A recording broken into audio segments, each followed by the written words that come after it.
Live on twitch.tv. Ah.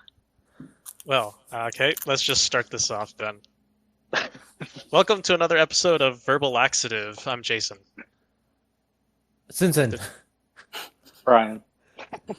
And we have Phil with us today as well, filling in for Hassan, the fantasy king. He had to duck out, just lots of diarrhea, so he couldn't make it today.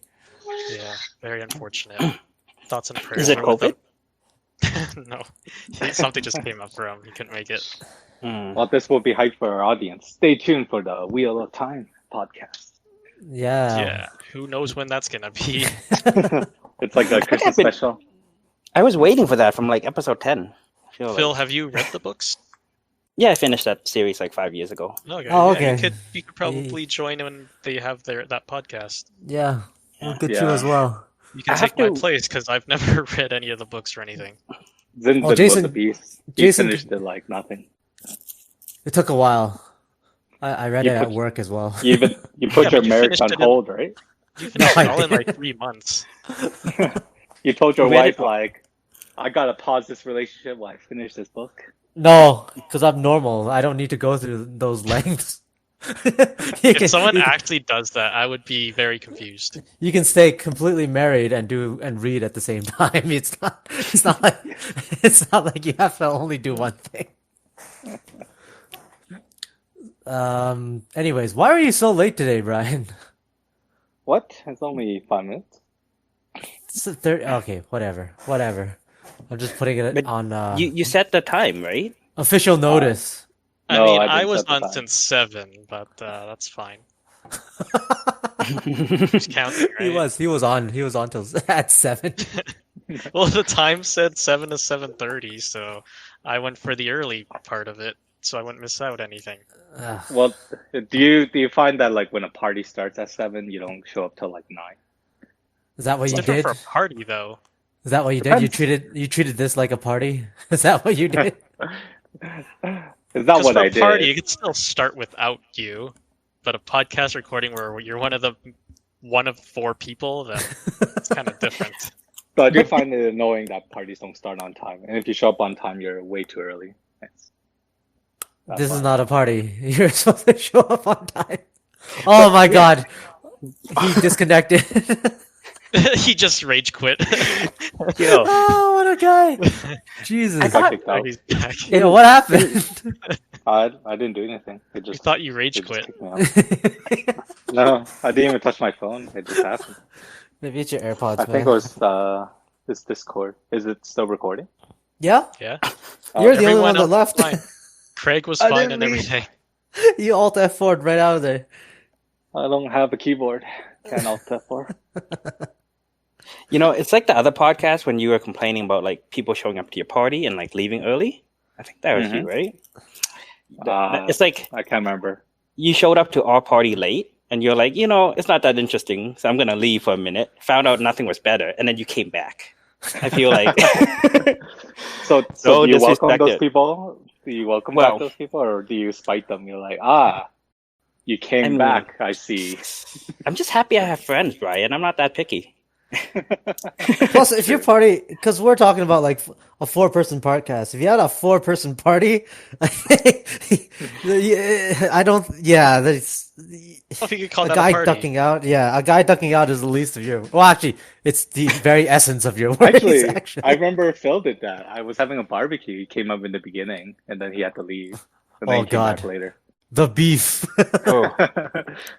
But you did have something to do, which is fine. And Air you out had to your drop off grievances. Christine, I think. Air out all your grievances. I mean, if there's a reason why, then that's fine, I would say. Because if, like, say you had a reason that you would be late, we could have started without you, then you just join, however, partway through. no, take him to fucking court. Okay. Get or him. we could Get go him that for route. get him for everything he has. Oh yeah, I remember that. But I I apologize. think what. No, that's fine. I think Phil's right. It's good to have friends, and the ones that can put up with your shit is fine. Yeah, that must be nice. That's what friends are for. So speaking of your phone, did you watch the Apple event? That was Oh, yeah. a nice. That was a didn't nice talk about transition. they didn't talk about anything about Apple or iPhone. Or the phone. Yeah, unfortunate that they didn't.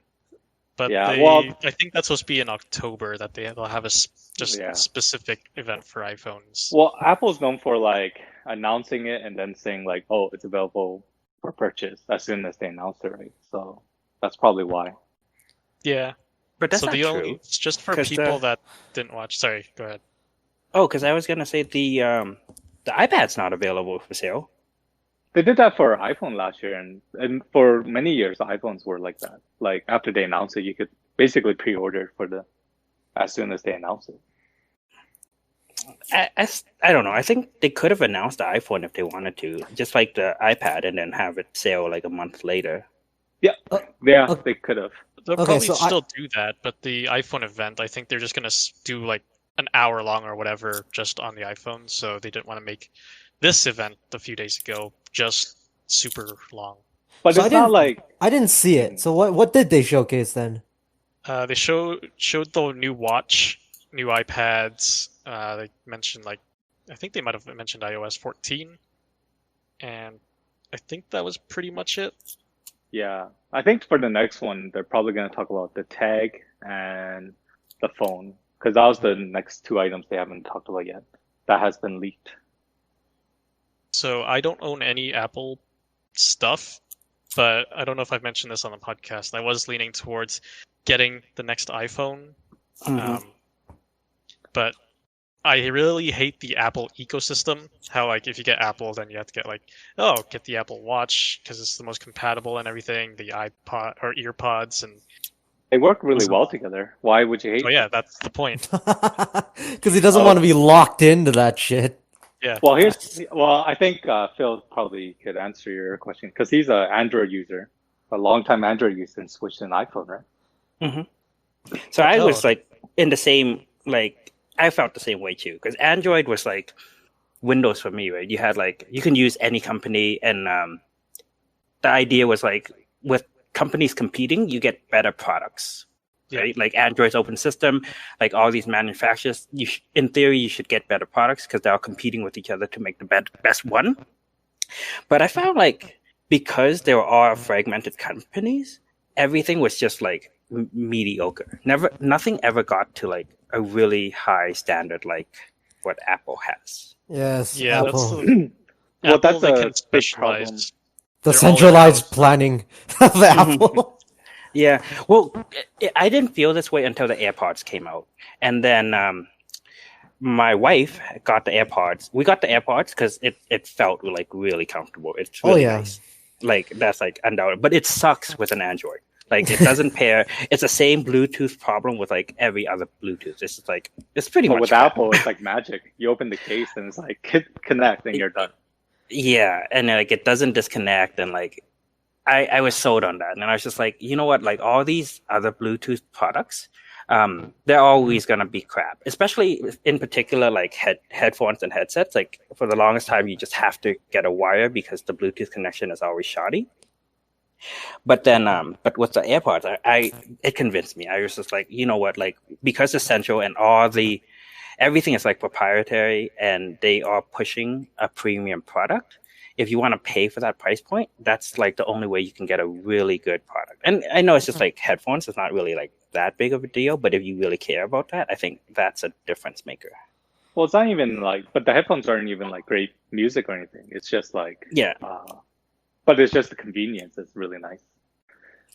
I think for me, it was the connectivity and my disappointment, and contrasting that with Google, which I had everything Google. I had the Pixelbook. I'm on G Suite. I had the Pixel 3 at the time, and I was so disappointed because as a G Suite user, I don't know if you guys use it or not, but it's the business version of Google. You get actually less features than the unpaid version, and I just felt this is so silly. In my Pixelbook, all the features would not work. If you had your phone near you, you can automatically log in, and all those little features that they had, it just didn't work with an enterprise account. And I just felt why this kind of sucks. So you just recently switched to Apple then, because you had the Pixel 3, right? I switched in February. Okay, because I'm still using the Pixel 3 right now. Yeah, Pixel. I mean, I was like full on like Pixel 3, Google Fi. Like I have my Google Voice number from like 15 years ago. Like everything Google. And then it just over time, I'm just so disappointed that they keep dropping like cool features. Every feature, like all the products that Google has that you really like the Reader. A long time ago, I really liked like Google Wave and Google Latitude. They just like drop it or change it all the time, and I just didn't feel like I wanted to invest into an ecosystem. I guess that at a moment's notice, like would just change. Well, yeah, because Apple is the ecosystem company, so that's why you would like that. If you're gonna try to get Google everything and try to pair it all together, yeah, whatever. You might as well go for Apple then. I But would then in the like to future, defend that Google Home is a really good ecosystem because that's what I use Google Home. I mean, sure, but eventually Apple's gonna have shit like that too, and then you're gonna wake Apple up. too. You're gonna Well, wake the up and thing is, you're Apple is compatible with it, or Google makes all their stuff, their best stuff, I should say, is compatible with Apple, like Google Maps and stuff that's like right. that. for now. Imagine if one day it becomes the ecosystem's fully developed, then they probably will cut off access to everybody else. So in the future, you're gonna wake up in your Apple bed, get up, brush your teeth with your Apple toothbrush, and then use the Apple toaster to cook your Apple bread. And then That's what I'm afraid of. I mean, the world is heading that way.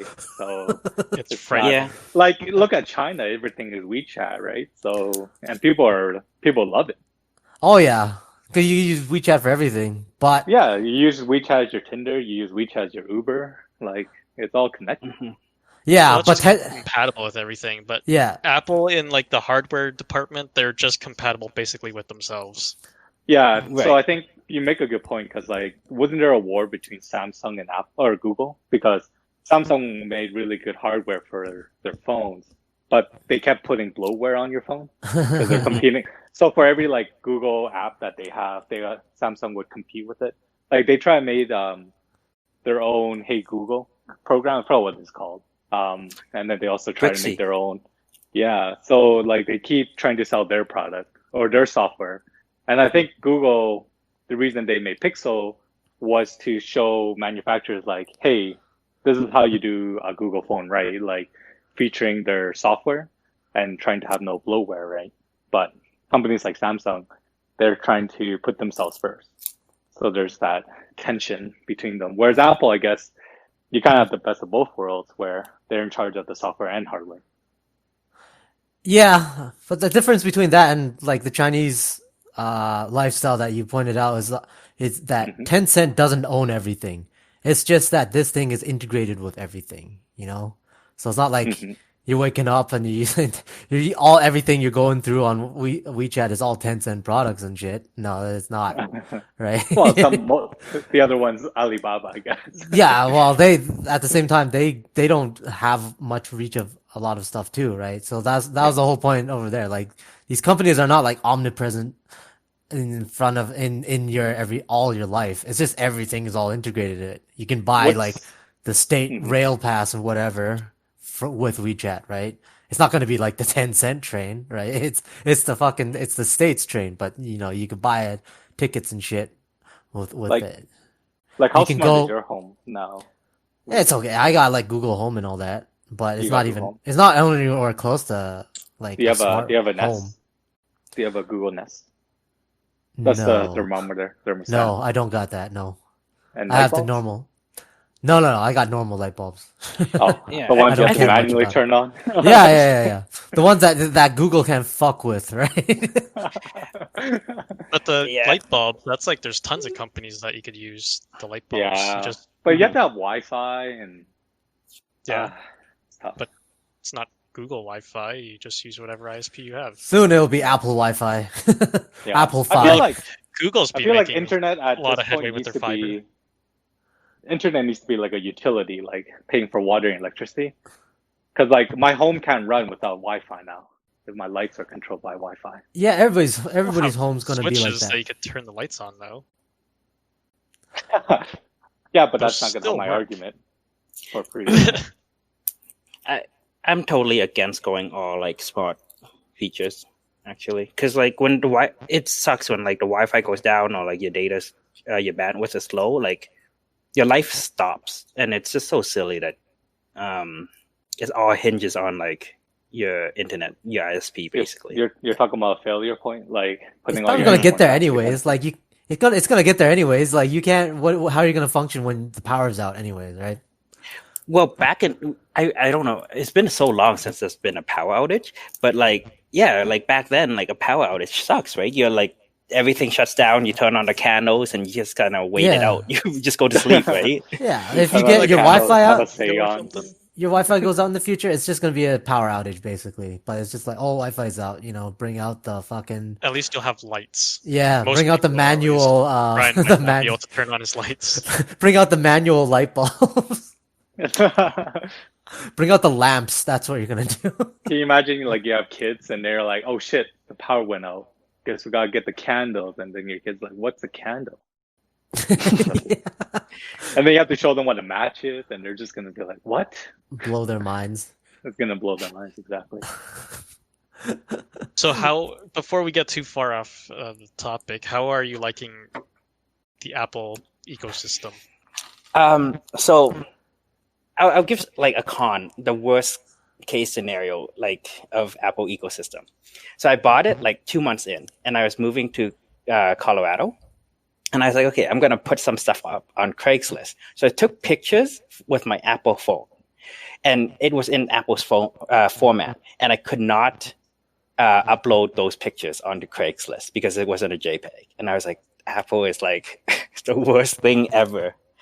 But other than that, it's not JPEG. What would they save it as? PNG or no, TIFF? it's like HEIC or something. Oh, did you take the live photo? Oh, Well, I mean, it defaults yeah. to the live photo. Yeah, you gotta go in there. yes. You gotta pick out one of the stills from the live photo. Yeah. So it's just like little extra steps where like going into Apple, I always thought, oh, it's convenient. Like Apple takes care of everything. You just you don't have the options of Android. Like you don't have to root it. You don't have to flash like an OS. Like everything is just done for you, right? But it really isn't. It's just everything's locked into Apple's ecosystem. I can't even like. It's so much work to just get a ringtone. Like getting a ringtone on my phone is like I'm like Googling how to do this. They're like, oh yeah, you have to You use gotta go iTunes. through iTunes. Yeah, You have to buy Yeah. your ringtone. you can't. And if you That's want kinda to what I'm custom afraid one, of. you would have to make your own ringtone. You don't have to buy, but you have to upload it. You have to you kind of have to like, Pay transfer your ringtone to iTunes and stuff to be able to Right. use it on So your like phone. you upload it as your own artist, you download your own song. It's the artist part is whatever. It's just you have to. If think about like iTunes is like this bus that all your data has to go on to before it gets to your phone, right? If you miss the bus, you can't put any shit on your phone. You gotta put everything on there. So then, with Android, you plug it in your computer, you can drag and drop whatever you want into your phone, right? With Apple, you can't really drag and drop whatever you want. You gotta put it through iTunes, and you have to go through those procedures. Gotta Yep. hit iTunes. So what Yep, me too. it sounds like is like if Apple wanted you to do it, they would make it easy. But if they didn't want you to do it, they would Yeah. make you jump hoops. Yeah, They it's, want you it's to do it their way. yeah. They put like an enclosed path for you, so the pathway is there, but it's all enclosed. You can't really take a detour anywhere else. You gotta go Right. the way they want to go. And the path that used to be taken gets closed off too. Because like iTunes, you used to just be able to download it and install it onto Windows, but then they like hid that install file like somewhere. I had to like again Google like the actual one because I didn't want like the Windows Live version of iTunes, and I was like, why do they make it so complicated? And like, Why didn't you just get the Windows version of iTunes? no, the Windows Live, the like Windows app version, like from the Windows Store. I just wanted like a regular application on my Windows But- computer. It is. It's just when you install it, it's literally the same as an exe. So It's just you the, regret Yeah, the it just point. runs out an app. Yeah. The point that it comes to you is different, but it's Yeah. the same thing. I'm a bit old school too. I'm not fully on like the Windows Live app, like the Windows apps. I prefer like a full program. Some other silly things is like the contacts in Apple, like your Apple phone. If you have groups for your like friends or like colleagues and works and stuff, you can actually can't put your contacts into groups on the phone. Right. Which yeah, is like, yeah. which is like such a nuisance. Like you would think like it's not a big deal, but if you just wanted a group of for like your family or like your colleagues, you just can't do that without having a MacBook or like Yeah, a yes. computer. What kind of You groups get do them we manually. belong to? Friends? Friends. Oh, okay. I'm just curious if you group your friends based on How- like rankings. Rankings? Close friends, somewhat close, often don't really talk. B tier friends. He ranks them. Yeah, well, sometimes it's useful to have groups because then you do like group messaging or like when you share Oh, like yeah. for True. Google especially. Like if you have a photo album and you have a group of friends, you can just share it to that group, and it's like the whole list gets access to Google Photos. Whatever, man. That's only for my fucking bronze tier friends. My platinum Bronze tier tier. friends. Oh, Actually, yeah, I do have that issue when like you're talking to your friend and you're like, "Oh, I played volleyball last night," and they're like, "Oh, with who?" And you're like, "You don't know any of them." Like, like I don't know. Do you say who your friends are if they don't know? If you know they don't know? Well, if don't if it's simple, you could be like, oh yeah, just fucking people from work, or be like, oh yeah, the usual volleyball fucking people that I go to play with. You don't know any of them. I don't know, like why. I don't know why would it be a I big just deal? Are feel you like afraid that they you don't know it them just seems kind of insulting. insulting how though? It's like, oh yeah, you just don't know any of them. Or you know what? Just be like, yeah, regular people I play volleyball with. That's it. Well, Or I'd what if be it like, sounds like I'm hiding something then? well, then I'll be like, what would you be hiding? Are you hiding anything? No, I don't. I don't want to sound like I'm hiding. That's what I'm trying to say. Jesus. All these calculations going That's through such a your weird head problem. trying Brian. to answer this. when you tell people you were on a podcast, do you refer to us by names or how do you? What is our group?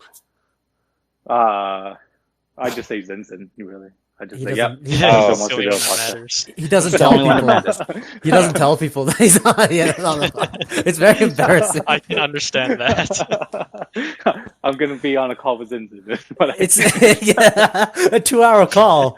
Suspicious. I find if it's like 3 people, maybe like 4 people or less, I just drop the names. I'd be like, oh yeah, Brian, Zinzin, Jason. That's fine. Yeah, But if you if don't it's know like who the 6 fuck they people, are, then it's pointless though, isn't it? it is too. But I like to just give people the nouns instead of just like grouping them up into Yeah. people. But Are you if ever it's like a bigger afraid? Are you ever afraid they connect the dots? They're like, oh, this Brian guy, does he play volleyball? And then when you say yes, then they like figure out who it is. Why are you And then afraid you'd of be that? like, then you're like, oh, how do you know him? But why I'm are not you afraid of But I that? know some people are. Some people don't like when their circles are touching. I Do do you know have a friend. problem with that, Brian? I'm okay with friends like crossing between circles. I just know some people are uncomfortable with that. They like to keep their friends separate, and they don't like to mix and match. I don't know why. Maybe it might be for dating issues. I don't know. They're cheating on their friends. That's what's going on. There are some like that. There are some who are very like cautious of the friend. They don't want them to know this person or something like that, or etc. This was more of an Actually, issue that- when I was single. I've only heard of that issue on like Seinfeld or something. What I've happened? never seen that in real life. It's like the What happened worlds in Seinfeld? collide theory or whatever. Hmm. It's like basically the same concept you were talking about. How I think it was George or something that didn't want one circle of friends colliding with like his fiance or something, because then his fiance started hanging out with Elaine a lot and stuff like that, and he didn't like that. Yeah, but that's not like one group of friends hanging off another group of friends. It's like he only has the one group of friends, which is like, the main cast, but then he didn't want his wife integrated into that, basically. Yeah, but everybody on Seinfeld's fucking like, Oh yeah, some kind of psychopathic things going on anyways. Yeah, but then that's just the exact thing Brian was talking about.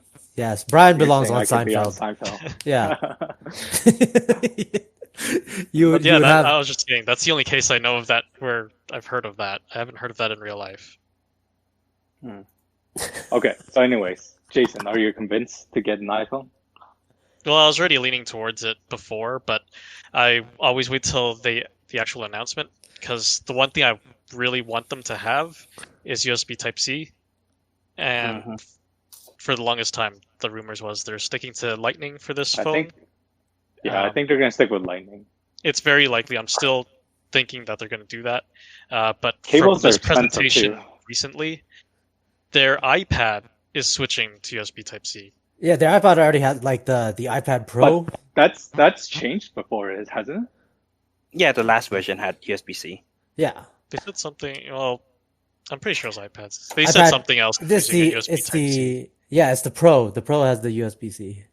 Yeah, but I don't think the iPhone will ever get USB-C. Yeah, I My don't think reasoning so. for that is because they already have Lightning, and USB-C is just a lateral move for Apple. Right? 'Cause It's just a they're- different connection. They Because just the go rumor wireless. is they're gonna go wireless, like Phil Yeah.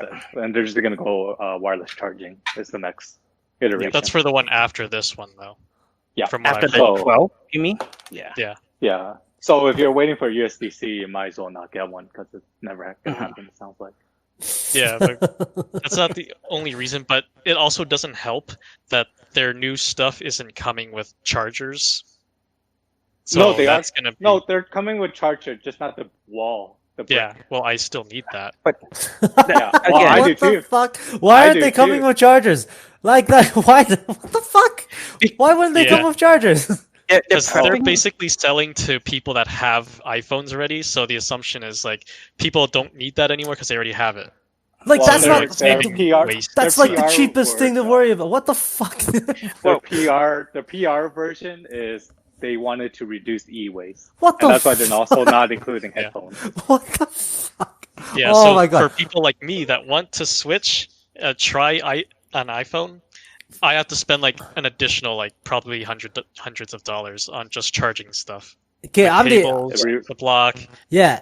the Yeah, phones and stuff. I'm the opposite of Phil. I had iPhones and shit for the longest time, starting from iPhone 4. And then I recently got off Apple because I'm tired. I was kind of tired of this dumb bullshit. Yeah, it's the ecosystem. They trap you in it, so you Yeah, only have to buy their stuff. Yeah, no, it's stupid. So I was like, yeah, fuck this. And I got myself an Android. Yeah, I mean, But you're not I wanted to entirely switch off. just because I wanted to try an iPhone at least once, so I can justify it, not getting Apple and stuff like that. Because I've never had one before, and I kind of bash on it for this longest time. But I've never had one, so Rightfully. yeah. You should get a used one. But wait. You should get a, like pick up Zinzins. Wait, Brian, what do you mean I'm not off Yeah. of it? I'm totally off of it. I don't have Apple Isn't anything. your wife using an Apple? She is. I'm not using it. By association, you. Well, what do I That's use not from the hers? What do I use from her? Nothing of mine is kind of like uses her Apple stuff. It's not like a car where they like just can swap it out. It's like your phone, you stick to your own. Yeah. Literally, I just don't need iPhone, and yeah, life has been the same. Mm. I think for the most part, it is about pretty much the same, like Android and iPhone. Dude, they're But also the- going to like yeah. they're also going to like fucking thousands of dollars for a phone. The price creep is real. I need to get Yeah. off of that. But the SE is definitely like the best way to go if you want to switch. Oh, I agree. Yeah, I agree. that's why I'm just waiting for the actual phone announcements to see what You it's should- all about. You should also try the AirPods and see if that's the thing that brings you on. Yeah, but that's also like hundreds of dollars, even more on top of that. Yeah, it's ridiculous. It's 150 like 150 American just for headphones. That's gonna It's about it's like only gonna last- 240 Canadian. Yeah, I know it doesn't last forever because they don't replace them. So once the battery runs out, you have to buy a new one. yeah. Headphones are Does the Apple Care like, cover that though? Kind of, yeah, but you gotta shell out like $50 for Apple Care, and it's good for maybe a couple years. Yeah. Mhm. Well, no, AppleCare they only do it in the warranty where it's working, right? So it's never gonna cover the part where it just runs out naturally. So it's not worth it. Apple Care's not worth it? I just don't think any warranty is worth it. Oh, I Okay. totally think it's worth it. I think it's Well, worth it you- for the phone itself. Yeah. There's a I've rumor that used- you break them just to use your warranty, right? No, because you pay $100 deductible. That's just like nonsense. Right? Oh. Why would you pay break your phone to pay an extra $100? But I've had to use my warranty like many times, like 4 times on Pixel devices. So I always get it. Do you That's use never a case happened. on your phone? Do you use the case on your phone? I do. But Oh, sometimes see- you drop it and the screen cracks, and to replace a screen, it's already $200. See, like I'm a caseless person, and I don't have Apple Care. Oh. You're just gonna you're gonna jinx yourself. Like tomorrow, your phone's gonna fucking snap in half, and you're like, Well, I think I probably talked about this because Neil deGrasse Tyson was saying you just have to be really comfortable with your phone and you're handling it, and it's like a gun. You're never supposed to drop your gun, so same with your phone. Yeah, sounds like a guy that's about to drop his phone in the next little while. Yeah, it's The the reason most I think- unreasonable thing. The main reason I have my case on my phone is the Pixel 3 is very slippery. It's like glass and everything. So I have a case just because it's more comfortable to hold. Yeah, I have a skin for that. Mine was all glass back as well, and I had the same issue. I think the glass back was just for wireless charging, but there hasn't. I mean, there's a lot of different wireless products out there, wireless charging product, but Apple has not released theirs yet. That's what. I'm Well, waiting if they for. go all wireless, then in a few They will years, have that's to. all it's going to be. Yeah. Because then everyone's going to follow Apple like usual, and then that's buy to all ports of any sort. Yeah, so far they have set the trend. Like everyone is copying AirPods in terms of design. Well, yeah. Well, people copy Apple for everything they do. Yep. Phones especially is what was the main thing. The I wouldn't freaking say notch everything. and everything, which was stupid. Some had Oh. no point in having a notch, and they just put in a notch, just because Apple did it. Yeah. But I hate Huawei that. is removing the notch, right? They have their front-facing camera behind the glass screen now. Mhm. Yeah, and other companies, I think like Samsung and stuff, did the punch hole design, where it's just the camera that's blacked out. Do you Mhm. think And Do you think Americans will still review a Huawei because aren't they banned in the US? Man, I don't think know. so. Yo, Hockey Night in Canada is still sponsored by Huawei. you get the logo splashed across the That's- fucking. it's Or probably wait, contract, Sportsnet. right? Yeah. Sportsnet. So Maybe that's So how even they're if- gonna pay for the CEO to get out. Yo, Or even she- if it's no? even if it dies in America, maybe the Americans will come to Canada to bootleg it, just like the liquor back in the 20s. Oh, Zinzin, do you know if the lady is out in Vancouver? I don't know. Back Whatever. No. She lives a luxurious life. Yeah, Fuck that's it. true. Whatever. She's rich. She's trapped in the castle. It's not like a big deal. Yeah, it's not a big deal. At the end of the day, she's super rich anyway, so it's not really. I don't really care that much. If she was just like some poor schmuck that got caught in all this, and she wasn't like the fucking heiress to this big multinational company, I would sympathize a lot more. The most that I would sympathize is it will just be like the China versus USA aspect of it, but that's pretty much it. That's it. I mean, like her herself, her individual case, whatever. I don't whatever.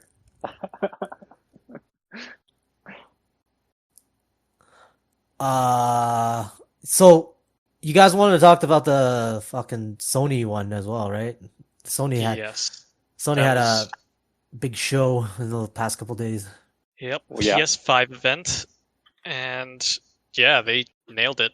They destroyed all other competition in terms of events this year. Okay, well, it's unfair because Xbox pricing got leaked, and they got What shut. Xbox released their prices?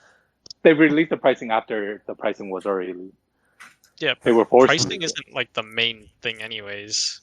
Well, that was Like in their terms trump of card. games and They stuff, were waiting for Xbox Sony, blew. right? Well, it's always one waiting for the other, but Xbox Yeah. was expected to release before Sony. Hmm. So basically, the As far as gist I I know. got from it, and from our friends that watched it, basically Xbox versus PS5. PS5 is more expensive and it's less powerful than the Xbox. Is that They're is the that same. is that one of? Aren't they the same price? Like it's Are Yeah, they? 400, pricing right? is about equal. Okay. In terms of actual, I think processing, Xbox is supposed to be better, But Xbox PS5's got the exclusives, I guess. Yeah, PS5 stole the show with just all the amount of games that they showed off and everything. Because Xbox, they basically said they're not going to be having exclusives essentially. Because basically all Xbox games will be on PC. But actually, I like that. I have a PC. I like that because Xbox did a subscription model, right? Because you don't even need to buy an Xbox to play their games. They have a subscription. Yeah, that's the thing. You don't need an Xbox. That's basically what they were saying because you could just PC it. Yeah, or peace out. Yeah. So PS4, they showed off tons of games at this last event. So PS5. yeah, like Brian mentioned, Final Fantasy was the new ones was shown, which looks more mature than the previous games. There's like more bloodshed and more of a. They focus more on battle, it seemed. But the characters look so generic. I feel like they're so forgettable. They're not like, Cloud with the chocobo haircut or, someone that I would remember. Who else do you remember from Final Fantasy? Sephiroth. That's it. Okay, other than FF7. Do you remember FF7 just because of how memorable it was? Like compared to all the other Final Fantasy games, or is just that it's because it's become like people just hyped it up and it's become its like own sort of thing, its own culture and stuff. I probably don't remember it for the good reasons, I suppose. What? Do you remember for bad reasons? Well, I think I just remember it because of like everyone just talks about it or the memes and stuff or stuff like that. Like you didn't play it as a kid then. I played it, but I used Game FAQ to get through it. I didn't realize it at first, but like at the time I was playing RPG, I thought I enjoyed RPG, but after playing it a while, I realized I didn't like RPG because I had the issue of analysis paralysis, where like you have to level your characters, then you have to choose materials, then you have to choose weapons, and then so I have to map out where all my characters are or going to be. And by the time I finished mapping out, I had no desire of playing. I'm like, well, that was not fun. And then I just realized I hate RPG. No, I get. So, Final Fantasy VII came out in '97, so you were already like this back then. Yes. Well, I wasn't like an early adopter of Final Fantasy VII. I was like a late adopter. I probably played in high school.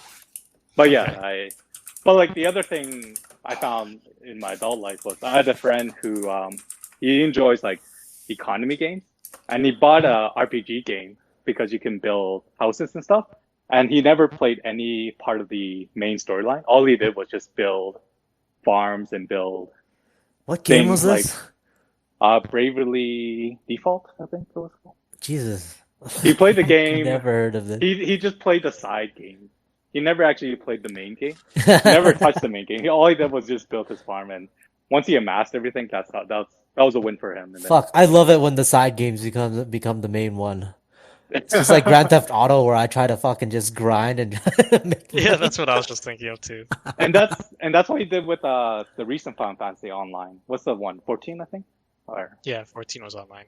Yeah, because all he does is he just plays stocks. He doesn't play any of the RPG. He just collects items for the auction house or something like that. And he tries to monopolize one resource so that he can control the market for that one item. And what's the end game? Like, what is he trying to? I like that because it's like, it's always like you're trying to grind and hustle for what in the end, right? To grind and hustle more. I don't know what's his end game. I love it. Maybe it just solves that niche of like him controlling the end game is in the world. The end game is the phrase I said before from that song. I do coke so I can work longer, so I can make more money, so I can do more coke. Well, it's the end game of any capitalist mindset, right? Oh yeah. There's no end yourself. Game. You just keep going. Keep going to like, eat yourself, yeah. When people are rich, they're gonna say like, I have problems too. You don't understand my life. It's hard to be so wealthy because then I have to compete with wealthier people. Man, the people that have said that just get eaten at the end. Well, they don't obviously don't tell it to poor people, but only rich people would relate to them. Well, I guess. Well, you know what? The funny thing is, I think the rich people are actually, I would say rich people, like let's say the billionaire class, they're one of the ones that are more acutely aware that if shit goes sideways, they're fucked, and you see those are the guys that are buying like islands off the mainland and bunkering up and fucking doing some weird doomsday preps as well. Because oddly enough, those guys can see those guys can see the same as like a lot of like the guys calling for revolution. They have kind of like the same crystal ball when they look into it, and they see it's just all going to shit. Rich people, I was acutely more aware of it than the hoi polloi, the big most of the unwashed masses. So something to be said there. They're sensitive to Armageddon. They are, but I don't feel like they're preparing the right way, right? Because like, you have a bunker. That kind of sucks if you're spending the next like 20 years in a bunker. Those are the guys that can't really that don't imagine too much about it. Yeah, like buying an island also sucks because like that's just You're stuck. yeah, you're on an island. Yeah, exactly. See, you got different bands and different styles of billionaires, right? Some of them are like, hey, let's buy an island or let's bunker up. Other ones are more like, hey, why don't I just go to another country and become basically a king over there? And the other ones, and then you got the most craftiest ones are the ones that are like, yeah, you know what? I'm gonna side with the people that are calling for revolution, and I'm gonna be an ally to the cause. I'm playing it. Like the safest place is the place where they won't expect you to be. Well, you could also be like Sheen, right? The 89-year-old billionaire who gave away all his money. Well, most of it, anyways. Yeah, I mean, like, man, now how do you convince all the other fucking billionaires to just give like a quarter or a half away, right? Well, I think Bill Gates had promised that he would give half away. The whole point is just that like fucking how are they can already live way comfortable with even their a fraction of what their they families. Mm-hmm. It's ridiculous, but the world's gonna end before that's gonna happen. Global warming is already wrecking us. Yeah, that's why those guys are also the guys that are like. It's kind of like they're trying to build their own little dome world. If they could, if the technology was there, instead of these guys plowing it into like whatever renewables or whatever, they would instantly take all their money and start to either fucking get off the planet or build like a dome world. Like that's the type of that's what the mindset would be. Isn't there like a book? So Elon Musk is like playing the meta game, right? Like he foresees that there's going to be revolution, and he's going to be on Mars with his group of like engineers and scientists. That makes sense. I mean, he started his own space company. He's probably like, I need to get out of here. Mm-hmm. Yep. Bezos sees it too, so he started. It's not a coincidence that all the richest people are very interested in space travel, right? But it's like you're leaving all your clients behind. It's like, who's gonna use Amazon on Mars if it's just the rich people? This is just a means for the end. It's just a means. For the end. And that's how Musk has always done it, right? Like PayPal was just a means to SpaceX. To space. But really, SpaceX is just a means to his ultimate bunker on Mars. Amazon was just a means to Bezos' spacecraft as well. Same with like the Virgin guy. What's his name? Richard Branson. Branson, yeah. He's also going to space too. Like, except he started off in the sort of correct. He at least went with airplanes and shit. The aeronautics is at least some similarities with space travel. So that's the key to success. Aim for the stars, right? Literally aim for the stars. Yeah, literally. To get off a dying planet and leave everyone else to die. Hoover as much as you can from everyone, and use that to build yourself the escape vehicle. Yep. Promise them a ticket that they can never cash in. I think it might be easier just to build a train that runs around the world and create your own bubble there. If they can create a bubble, they'll create a bubble. That's basically it. But I think they want to. They're expanding their portfolio. They probably got some money in creating a bubble world on the dying planet, and then they also got money going to space, and they also got money going on creating like infinite clones of themselves. Were you thinking of like Snowpiercer or something regarding Yeah, the train? I was referencing the Snowpiercer. That's right. Okay. That's right. Yeah, I don't. You don't want to do Snowpiercer in real life though, because you got to think about the fucking maintenance and shit, and all like. Snowpiercer thought of that. They used kids in the tail end. No, like they have to get out and fucking maintain the tracks too. It's not just the train and everything. Oh yeah, they didn't talk about that. Everything was built perfectly that it didn't have to be maintained. Other than the train, they needed parts for the train, and parts ran out. So then they said we have an endless supply of human beings. So then they started using human beings as the parts, and that's what pushed the main character to revolt against the villain. Yeah, I mean, but one of those big mechanical parts destroys you.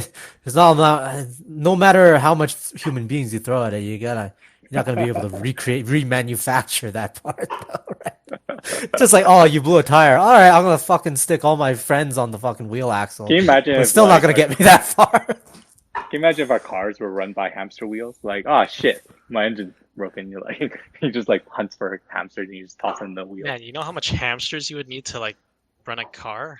National hamster breeding program would commence on That'd be day so one. much roadkill. Oh my god, so many dead hamsters. On day fucking one. And then China and the United States will just start stockpiling hamsters. Strategic stockpile of hamsters. Sounds like a nightmare. There'd be so much hamster crap all over the place. So They'd much probably wood get chips. cannibalistic because there's like no food to feed them all. You gotta build up the Anyways. hamster ecosystem. We should get back to PS4, PS5. Are you Okay. gonna buy one?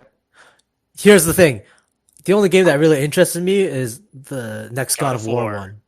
Which But- they did announce. God But of I'm War, not- Ragnarok. Yeah, I saw that part. I saw the end part of the PS5 whole show. But I really just play that game. So literally I would just be shelling out like $500 for God of War. I don't want to do that. Just do what I do. You just buy the game and you go to someone who has a PS5 and you just. No, fuck that. No. I see. That's what I would never let. Just on principle, I would not let you do that. If I had God of War, I would be like, anybody can borrow it but Brian, because this. I do it the other way around. Like if I'm done with the game, I'll let a friend borrow the game, not my sole console. Well, no. I usually just buy the game and I just go to whoever has a console. I'm like, oh, look, I got the game. You can play now. Yeah, I get where you're coming from, but that's mainstream backwards. See, what I'm gonna do, I think by the time it comes out and all that, I'm just gonna watch someone do a playthrough. I've gotten to that point in life now. Oh, I do that too. Yeah. Yep. I think that's Oh, the best actually- way to do it. I played God of Lots. War 1. I couldn't finish it. Because there was so much RPG elements that I also got tunnel vision again. Because like once they started asking me like what axe I wanted and then how to upgrade my axe, I'm like, fuck. And then I had to ask them about my armor. That game. Is it just the RPG element, or do you just hate games where you have to manage that stuff? Like, what if you played like SimCity? Did you like? Would you like that? I don't think I played SimCity, but like games like Roller Coaster Tycoon kind of games, they sound fun. Yeah, I don't mind managing. Like I play board games where you have to manage resources and stuff, and that's like management, right? I mean, I wonder how you'd fare if you played like the Civilization series or the Hearts of Iron series. I don't could just see him trying to like look up guides and stuff to see the most efficient builds for stuff. know. I enjoyed the old God of War because it was like an action RPG. Like you didn't He didn't give you there was no options. RPG element. Like everything was given to you. You just choose what item to upgrade, but eventually you would upgrade them all. You get to a point where you upgrade everything, right? Yeah, it's RPG for dummies. Like, you don't have to think too much into it. You just plow everything into what you no, want. it made me think too much, and then I just like lost interest. Then I stopped the game. Otherwise, the game was fun. Interesting. was really good. I'm like the opposite. In those games, like from Zelda, I had to because there was no options, I felt like the only way I could actually like complete the game was to beat it without using like any consumables. So like I'd have to like end with like maximum consumables, and that like frustrated me so much. Yeah. And, They changed the element with that in the new Zelda. They force you to weapons were consumables, so you were forced to use consumables. right, and I hated that. I was just like, why is the game like this? It's just like it forces me to do what I hate. But I would be interested to see your take on like Civilization, because it's like a board game that's just way too complicated for you to figure out. I You see. would And micro then, the hell out of it at some point. Yeah, because well, it's doesn't just that like bother you when you don't know the answer? Like a teacher asks you a question and there's a right answer and there's just not enough time to solve it. It's just like frustrating. Well, for Civilization, well, those kind of games, there is no right answer. It's just whatever you do, it just becomes whatever you've done. Yeah. You know, like there's not really a right way to do things. It's everything's based on what you're building for yourself, kind of. But it does require you to make choices. You do have strats. You do have you have some like realistic strategies that just because of what you are or where you start from, you have to go. Maybe your options are more limited than if you were someplace else. But that's the end of it. There's no like. Are you and against wrong. like a AI or with a friend?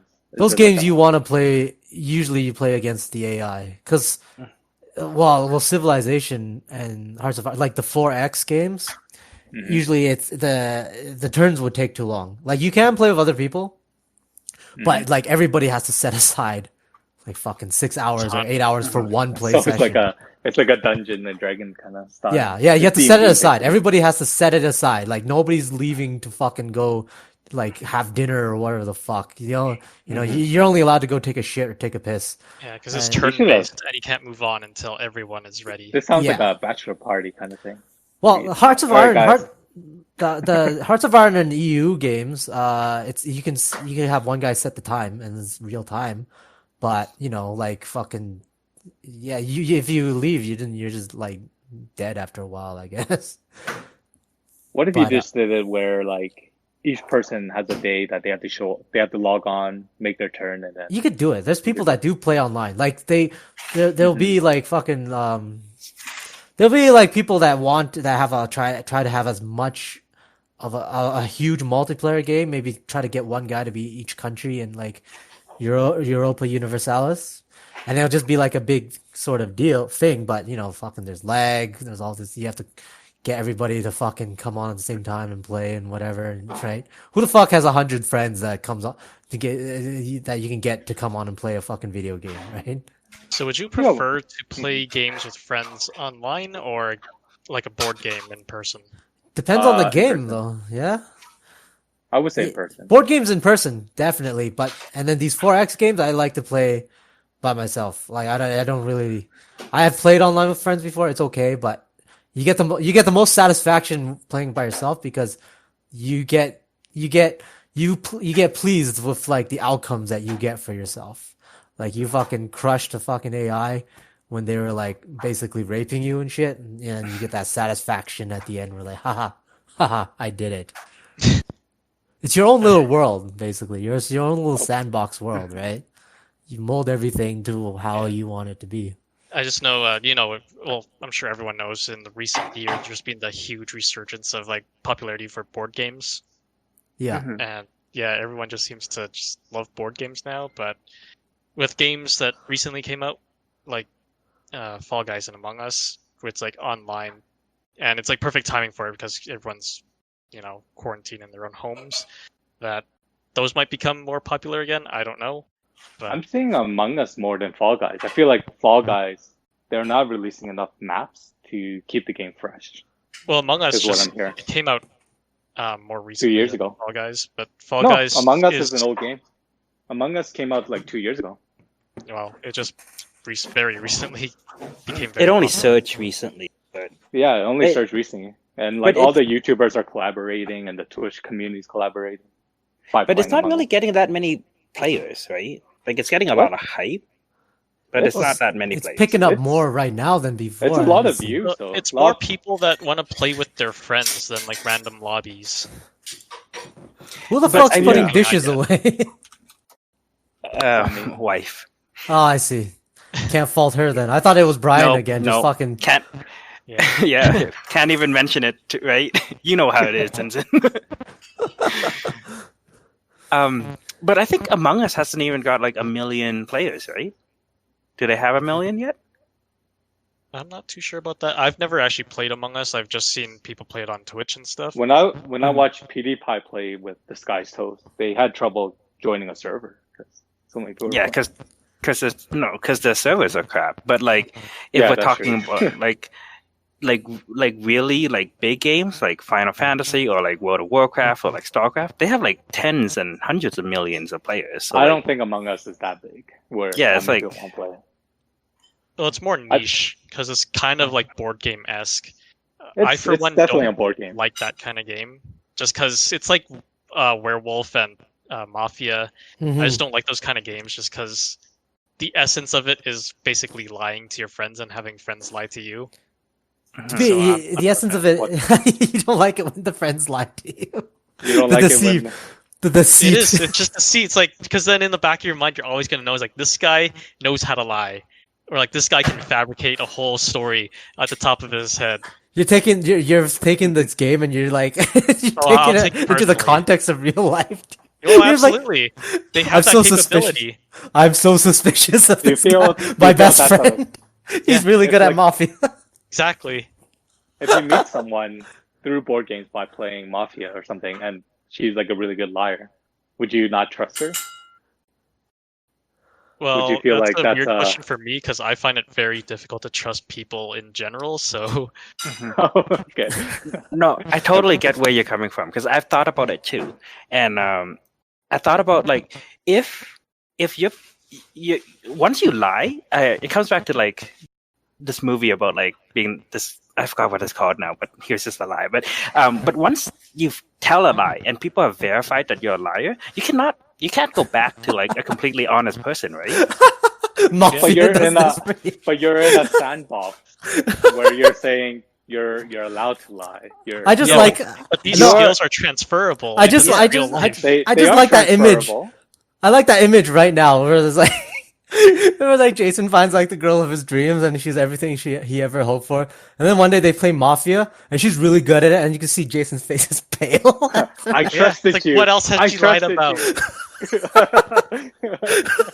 That bitch. Please don't be good at this game. Please, for the love of God. Yeah, but I mean, you say it's a sandbox, but it really isn't a sandbox, right? Life is not a like.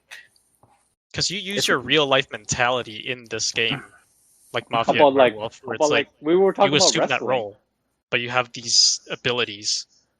It's not a character you play; it's still you. Mhm.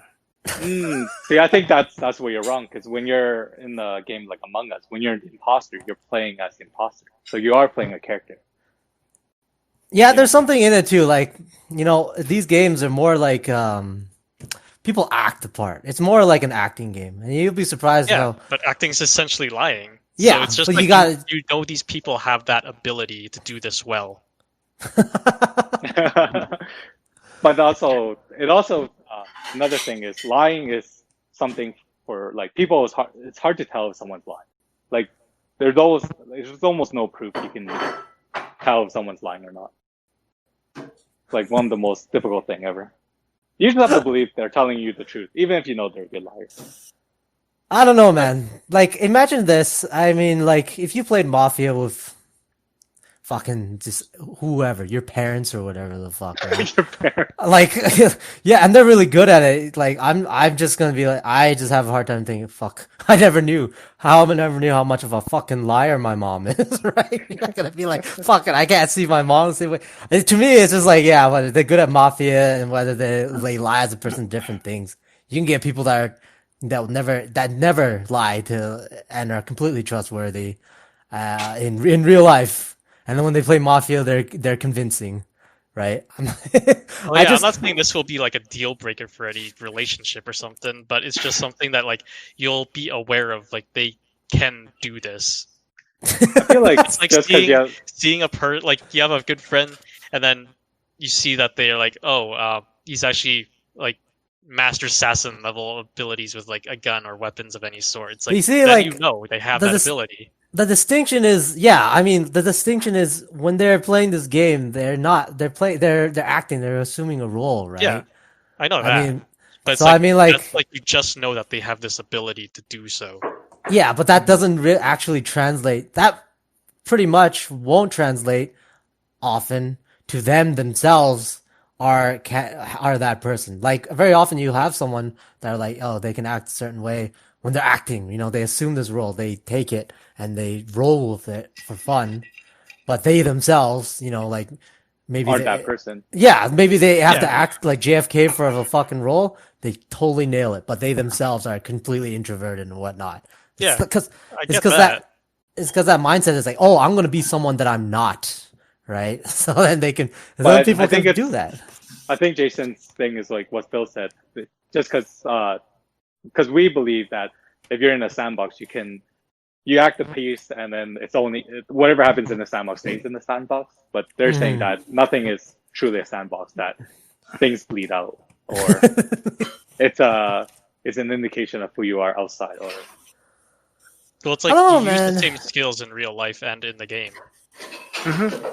It's just like if you look like a boxer, right? And they go in a ring and they beat somebody up, and that's a sandbox too. It's just like a game between two people beating each other up. But once you see them do that, you know, like outside of that ring, that guy can still beat you up. Well, no Like, he's shit, still a because he's fighter. professionally a boxer. He's not like Well, yeah. dissociating himself. you know, Okay, they so can beat the what other if guy. he's not fucking a if- professional? No, He could be no. an If amateur. Leonardo, but think of it this way: if Leonardo DiCaprio played a boxer in a movie, right? You're not gonna think, oh, well, outside of that, yeah, he can fucking kick Mike Tyson's. Yeah. It's not. It's acting and shit, right? That's why it's different. Like, yeah, fucking Mike Tyson can kick your ass. He's a real boxer. Leonardo DiCaprio acting as a boxer, no. So if you're playing a mafia character, unless you are actually John Gotti, I don't, you're gonna have that dissociation. Like, yeah, fucking, you can lie like John Gotti does, you can murder like John Gotti does in the game. You know, like in Mafia, yeah, in Mafia you gotta kill the people, right? It's like they're not gonna. It's completely different. But the thing is, if Leo plays a boxer, he actually gets. Usually, most actors will get the actual training and everything, like the mindset, how boxers actually. They're box not. in They're things, not so- going to be boxers. They're not going to be even close to it. Yeah, but they have to learn the ability in order to act I think part. is Phil. Phil, are you trying to say the opposite, where you're like they're a boxer in real life, but they act to be a citizen? Well, it's like, And yeah, you could have an No, upstanding guy like Mike Tyson in real life, like outside the ring, he's a super nice guy and everything. He wouldn't hurt a fly, but in the ring, but like you still don't want to piss him off because you know he can knock you the fuck out.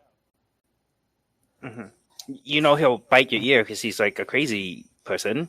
Like you just like those things happen in what you call a sandbox, right? But those things, everyone views it as like you don't want to piss him off because he has that capability outside of the sandbox. Now, equating that to like lying, it's the same thing, right? It's like, yeah, it's a sandbox. They're like a really good liar. They'll lie about everything.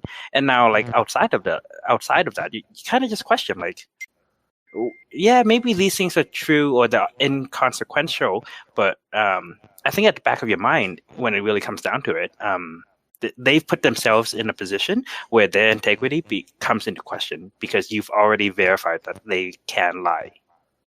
I don't know.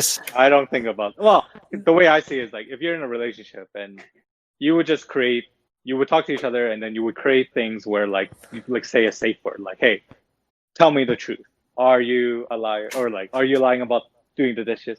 Something like that. You know, you can do that too. And even with friends, like, I guess with friends, you just have to believe them in order to maintain your friendship, right? Because if you think they're always a liar, they're not gonna be your friend long because they'll feel like you can't trust them. And then, Yeah. Wait. Look, yeah, you could. I mean, the thing is when you guys explain it like that, and well, the Mike Tyson thing is different. The guy's a fucking box, but I'm just saying, like, this is in the context of Mafia. like, you do have people where they suck at Mafia. They can't lie worth shit in Mafia, but in real life they are totally unreliable and they're fucking liars. And you also have people that are totally good at Mafia and can be convincing in Mafia, but in real life they're super dependable, they're super truthful, and all that jazz too. So the point is, like, no, it's like the point is, and that's why I also bring up what if Leo DiCaprio was acting as a boxer? It's just acting. When people act, like, it brings out like that play, that charade out of them, right? Like, the whole point of these games where people can assume other roles is so they don't have to be themselves, right? And that's the central thing that I'm seeing this. So then most of the times it's like, okay, yeah, like if they can pull it off when they're playing this act, I mean, like you get real life, people cases where it's like they can't do that for themselves in real life when it comes down to it. Yeah, So I know what you're trying to say, and I'm not arguing that. Like, I understand, like, if you're good at Mafia, I'm not saying that you're a real life person, like, you're always going to be that type of person. I'm just saying that if they're good at that game, good at lying, making up stories that are believable and everything like that, you just know at the back of your mind that they have that capability.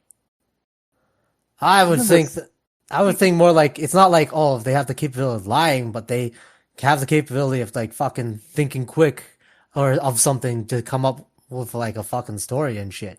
Because yeah, obviously, when it comes down to like the persons that themselves are, I mean, it just seems like there's some things that people aren't willing to do, right? Like, if you are a guy that you're not willing to lie to your friends or your like, I bring up the parents for one simple reason. It's just that even if you imagine like your parents fucking playing Mafia with you, it doesn't really change anything because from the conception of your birth, right, to all the way till now, it's just like, okay, you got what if you think your parents are good at Mafia, oh, they have the capability to lie, but if your parents more better than that, than what Mafia would like get you to discover, right? I mean, yeah. The whole point is like, oh, it doesn't really change anything. Like the whole scheme of things, it doesn't really. Yeah, like I said, it's not like a deal breaker or anything. It's just that you'll know that they have this ability. Mm-hmm. Isn't this like similar talk to like people with fetishes and fantasies, like BDSM and stuff, where like yeah, kind of, because like once like people come out with like a weird fetish, you kind of view them like a little differently. Yeah, and I'd agree with that. And with like Zinzan's point, yeah, like your parents, if you know them for your whole life, you have other information about them that you're like, okay, they're only a liar in the game. But if it's somebody that you meet casually or like an acquaintance that you only meet when you're playing these games, and in every scenario they're like this professional liar and they always win the game, and then all of a sudden you meet them like on the street and they tell you something, it's kind of like, how do you ignore everything you know about them? Every situation you've met them, they've lied to you, and now you have to trust them. Well, the whole point was the whole key is what you said. If every situation they've lied to you, how can you trust them? Yeah, sure. Yeah, even if it's in the game. But the situation is that you only met this person through the game. So like when you meet them in a different situation, how would you trust them? Because all you have base on is from the game. And saying that's that's not good enough. That's nowhere near good enough. That's like if you start saying like, oh fucking, I don't trust that guy. Why? Yeah, well, we played Mafia and he was really good at that fucking game, right? A lot of people are not gonna be like, they're not gonna be like, holy shit, really? You're right, right? Well, a lot of people, the reaction will the reaction would be like, dude, it's a game. But the answer would be like, every time I've interacted with this person, they've lied to me. But you're changing it, right? Like take Mafia out of it. All right, and just think every time you've interacted with this person, he's lied. Yeah, that's fucking that's a pretty good sign he's a liar. But if you're just saying, if you say, I don't like it because fucking, like if you're playing Mafia and it shows you can lie, you are capable of lying. That's the fucking stretch for you, right? That's what we're saying. Like if the guy's a habitual liar, regardless if he plays fucking Mafia or not, he's a fucking liar, right? Yeah. I think this topic is kind of interesting because on a more serious note, it really applies to like the world that we live in these days, right? With like the news and with all the information that we're getting and to determining like credibility. It's kind of like the same way, right? Like if a news agency is just like unreliable and then they come up with like a new story, you would have to view it the same way. But you know what? It also comes at a deeper point. I know where Jason's coming from because there are fucking peeves that I have, like, and especially it ties in with the news stuff as well, real well. Because if I see some fucking cocky cocksucker on the news or fucking some political commentators spout off bullshit, I don't really care if that person is like a real great guy or whatever in real life that maybe loves puppies and loves his kids or whatever. I think he's a fucking asshole already. I think he's a piece of shit. I make a judgment right on the spot that he's a piece of shit based on whatever. I know where that comes from.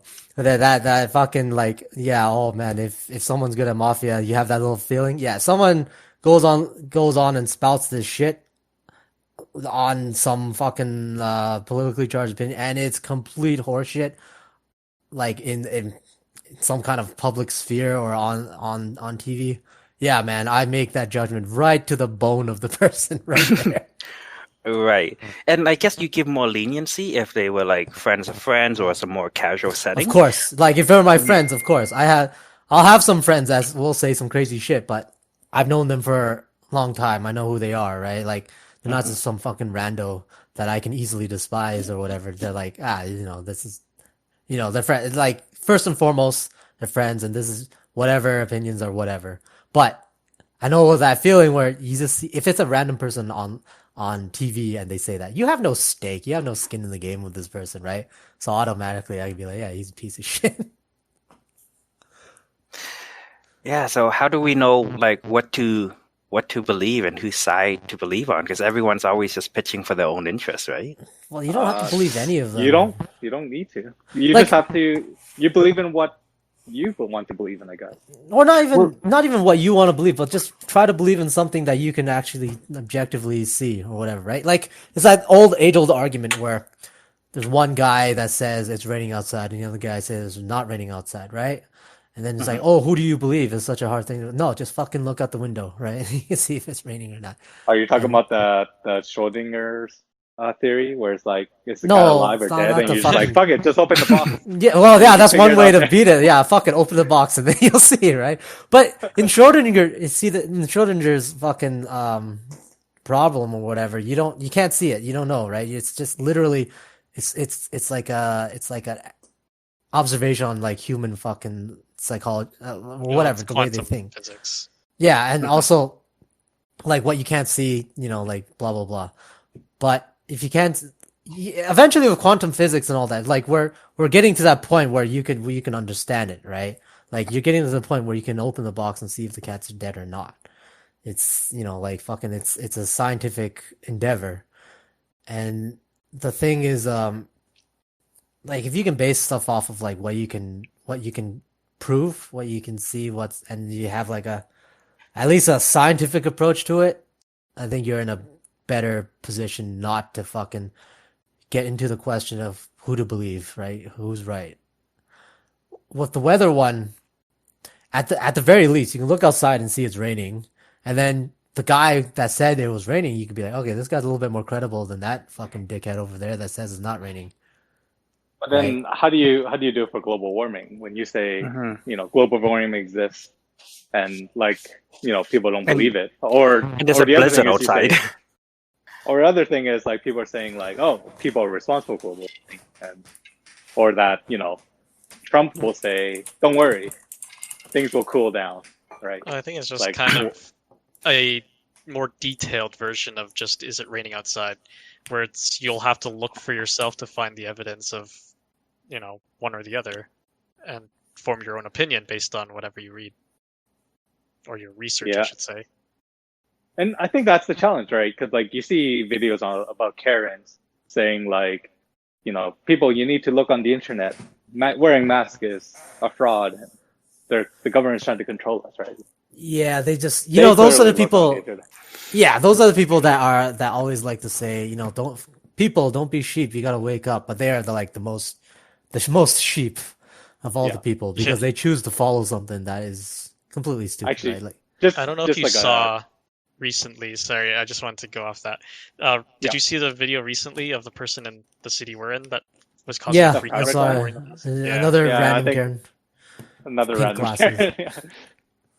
But like, if let's say that's the video you saw of Karen, and you meet her in real life, would you have that impression of her? Well, you obviously have that impression of her. If you meet her, like your impression's already formed by that video first and foremost, so you're gonna think she's a fucking moron. Like if you're her friends, if you're like her family, or you'd be embarrassed first and foremost because it might be like, oh, fucking my mom or friend has these stupid views, but they've experienced like the warm part of her personality, if there is one, right? Like, maybe she's been nice, she's been taking care of me or whatever.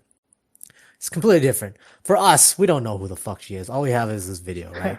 So the only judgment we can make is off of what she says in the video. And what she says is pretty stupid. So you can definitely say, that part, she's fucking stupid about that part.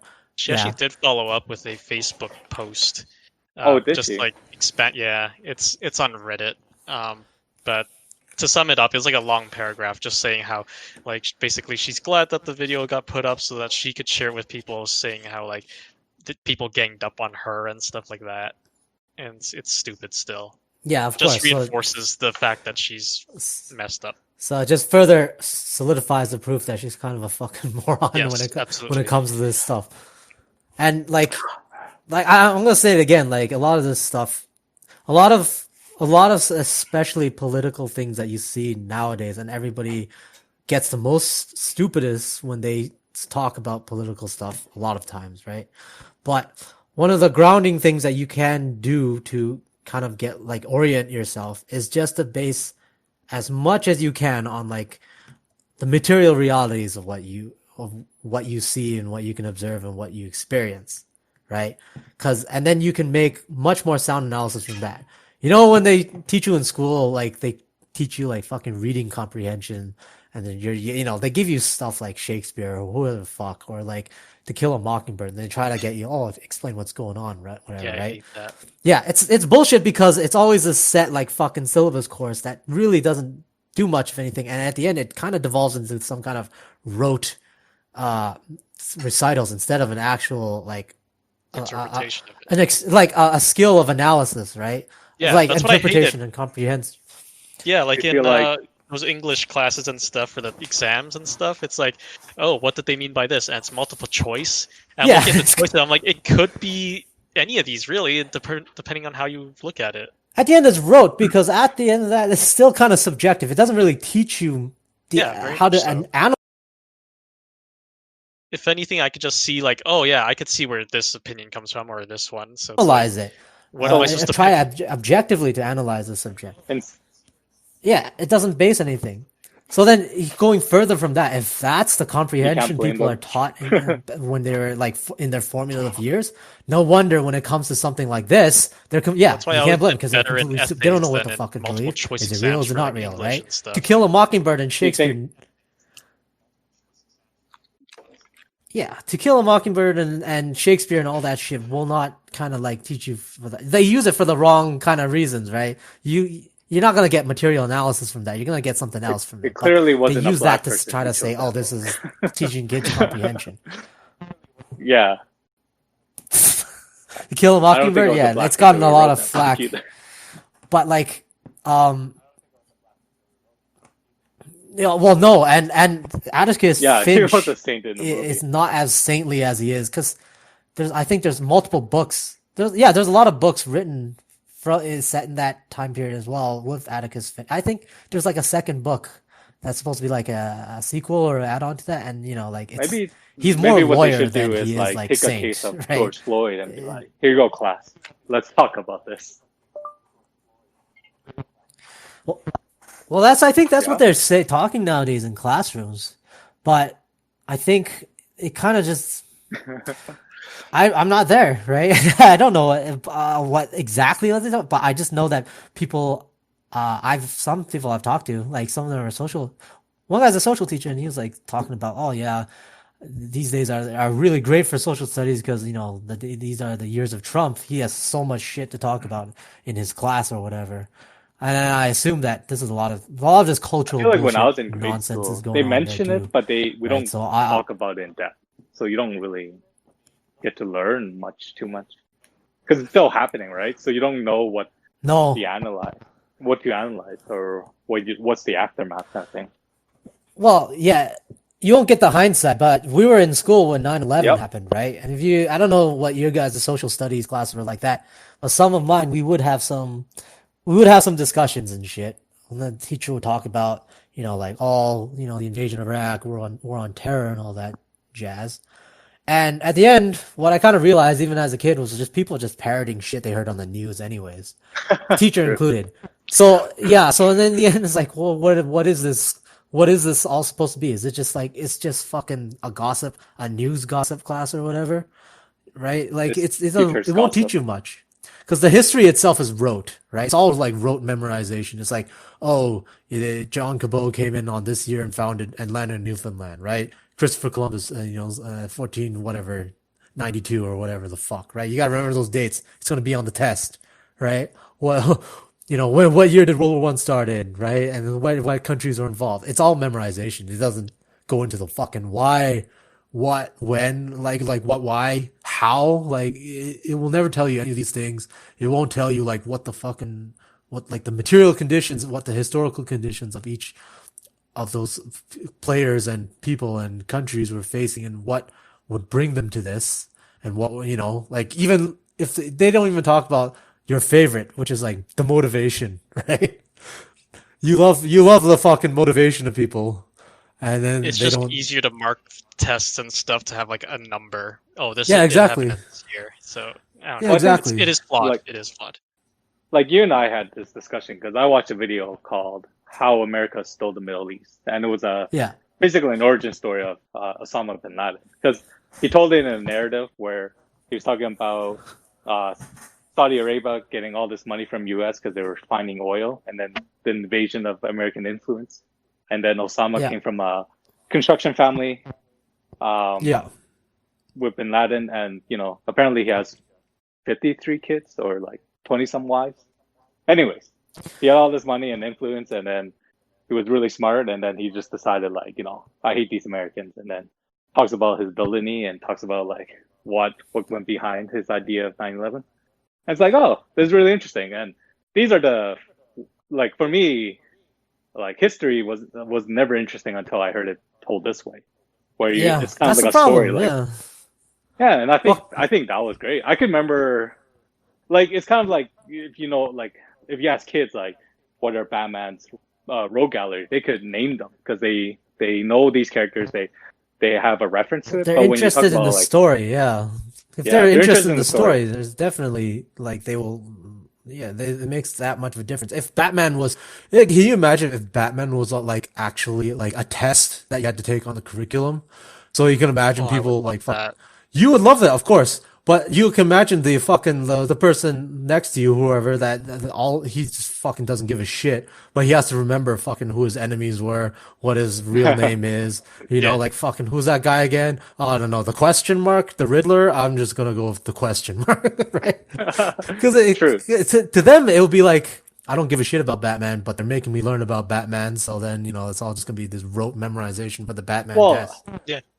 that's true. Or I guess if you're a the other way geek around, too. about that subject, it's a lot easier. But and I guess history, it really depends on what you enjoy. Like for me, I like history. I enjoy things like what technology they use, like how they like the math that they use for like World War II, how they solve the Enigma problem, or how they use like radar to use as navigation, and that's how they bomb certain planes, or like how clueless people were in war, in the sense that you only knew one part, and then If you like other people Yeah, didn't if you know what talk you did. if you explain history in those kind of ways where it's like a story of actual people and what they're doing and why they're doing it and all the moving parts, it's a little infinitely more interesting than rote.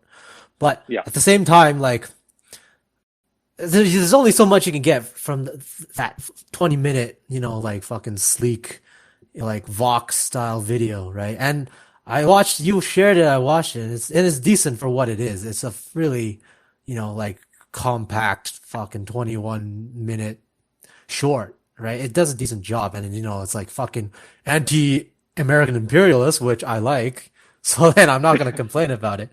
But more often than not, these videos are. It's the perfect video to kind of like just.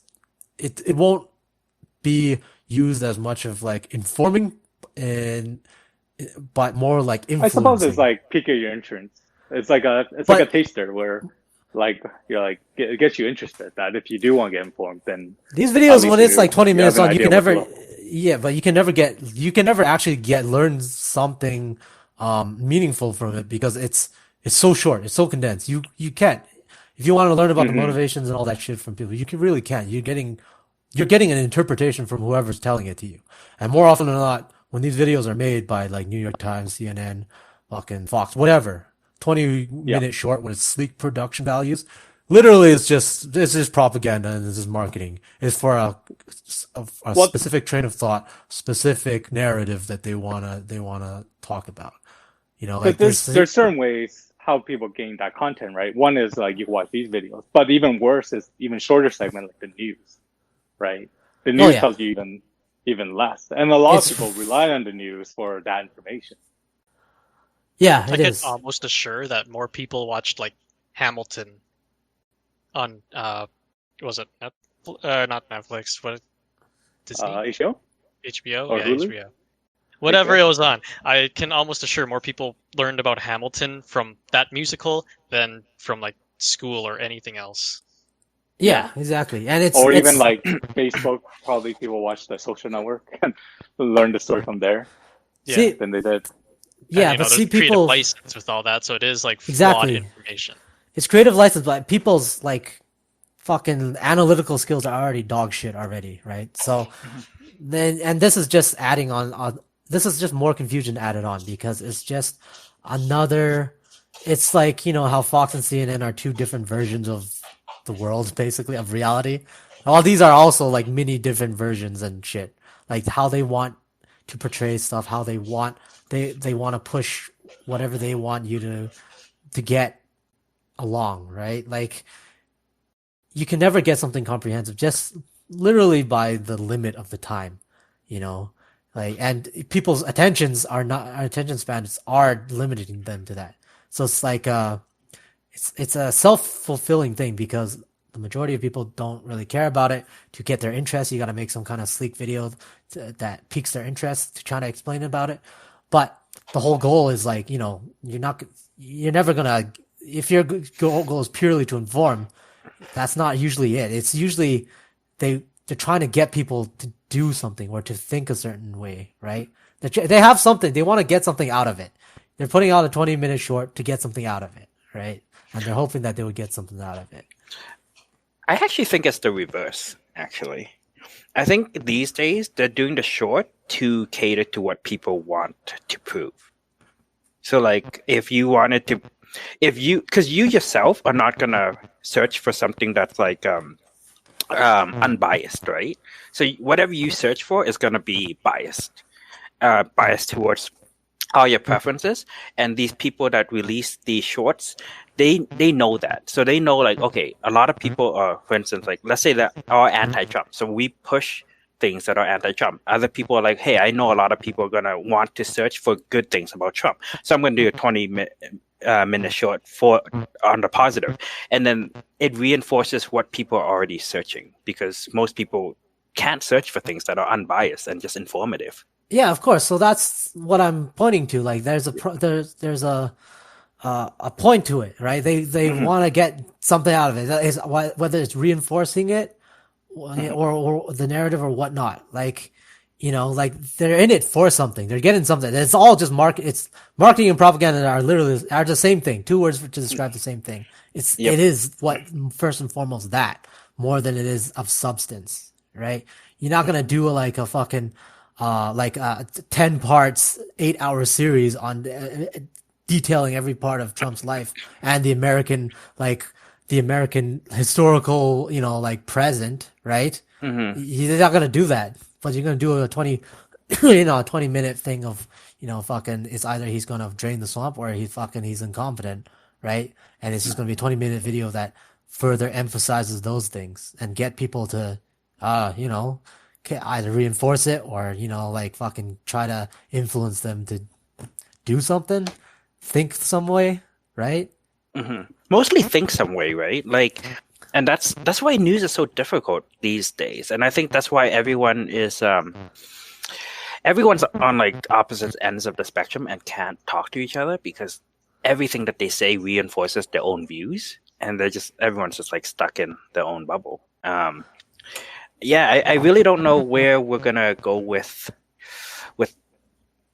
the information these days, because it seems like anyone who can control the delivery method of information, they just really control everyone's thought process.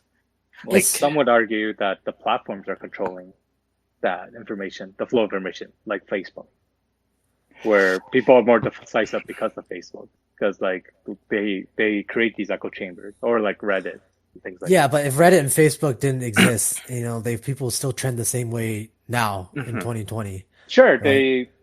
I mean, we had these groups exist before these things, but they weren't as easily accessible. Like, if you wanted to be a flat earther, you would have to really find that group, right? Or even it's gonna be like you're gonna find your medium for it anyways. And if Facebook didn't exist, a medium will be created for it. But this is different, though. Yeah, you could argue that Facebook didn't exist, something else would take it. But what I'm saying is, like, with Facebook, for example, if you're someone who believes in conspiracy, like flat Earth, because of the algorithm, it learns that this person enjoys conspiracy, so they're gonna throw more conspiracy at you. So people who believe in flat Earth tend to believe in other conspiracy too, right? They'll believe in anti-vax, or they'll believe in Pizzagate, or like, have you guys heard of Pizzagate? Yeah. Pizzagate's the fucking best. It's all that QAnon shit. Yeah. But I mean, that's always been the case. It's just in the past, the flow of information was controlled by the government, right? Wherever you were. The flow of it's all encompassing. It's not. It won't just be government as well, but you still had the same, whatever, corporations, media, personalities, everything. It's all the same. It's just now you have Facebook. That's the only difference. And Brian can maybe argue about. Yeah, it's more intense now, but like the results would still be the results that you see. Like when people wanted to go fucking fight in Iraq and shit, Facebook wasn't that fucking huge. There was not really echo chambers, but people still fucking were totally on board for that kind of stuff, right? War on drugs in the 80s, people were fucking on board for that as well, right? Like regardless of echo, and there was people that, thought global warming was a hoax.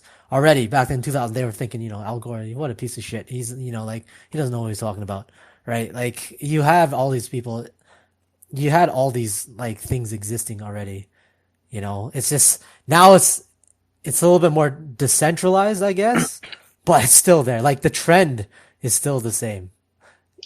So what you're trying to say is, you can never know the truth. Like, same as like Among Us. You would never know if someone's telling the truth. No, you can, because you can get a semblance of it. If you look at it like objectively, materially, and whatever, like, Earth is warming, right? You can see that carbon dioxide has a pretty big effect on it, right? Like, oh yeah, I mean, all the scientists who've been saying, like, the Earth is we're going to break records of the hottest days. We're going to have more intense storm. Like, all this is happening, but people they're not referencing like, oh yeah, Bill told us that we're going to get more hurricanes. Yeah, because people aren't relating to this yet. They can't think themselves away out of a paper box, right? Fucking yeah, they're just going to be like, shit, we had shitty weather. But there are people who are like, I'm going to wait out this storm. I'm not going to evacuate my home. Yeah. And then they're like stuck with no power. A lot of it is based on the conditions of what we live in right now. You see a lot more of it.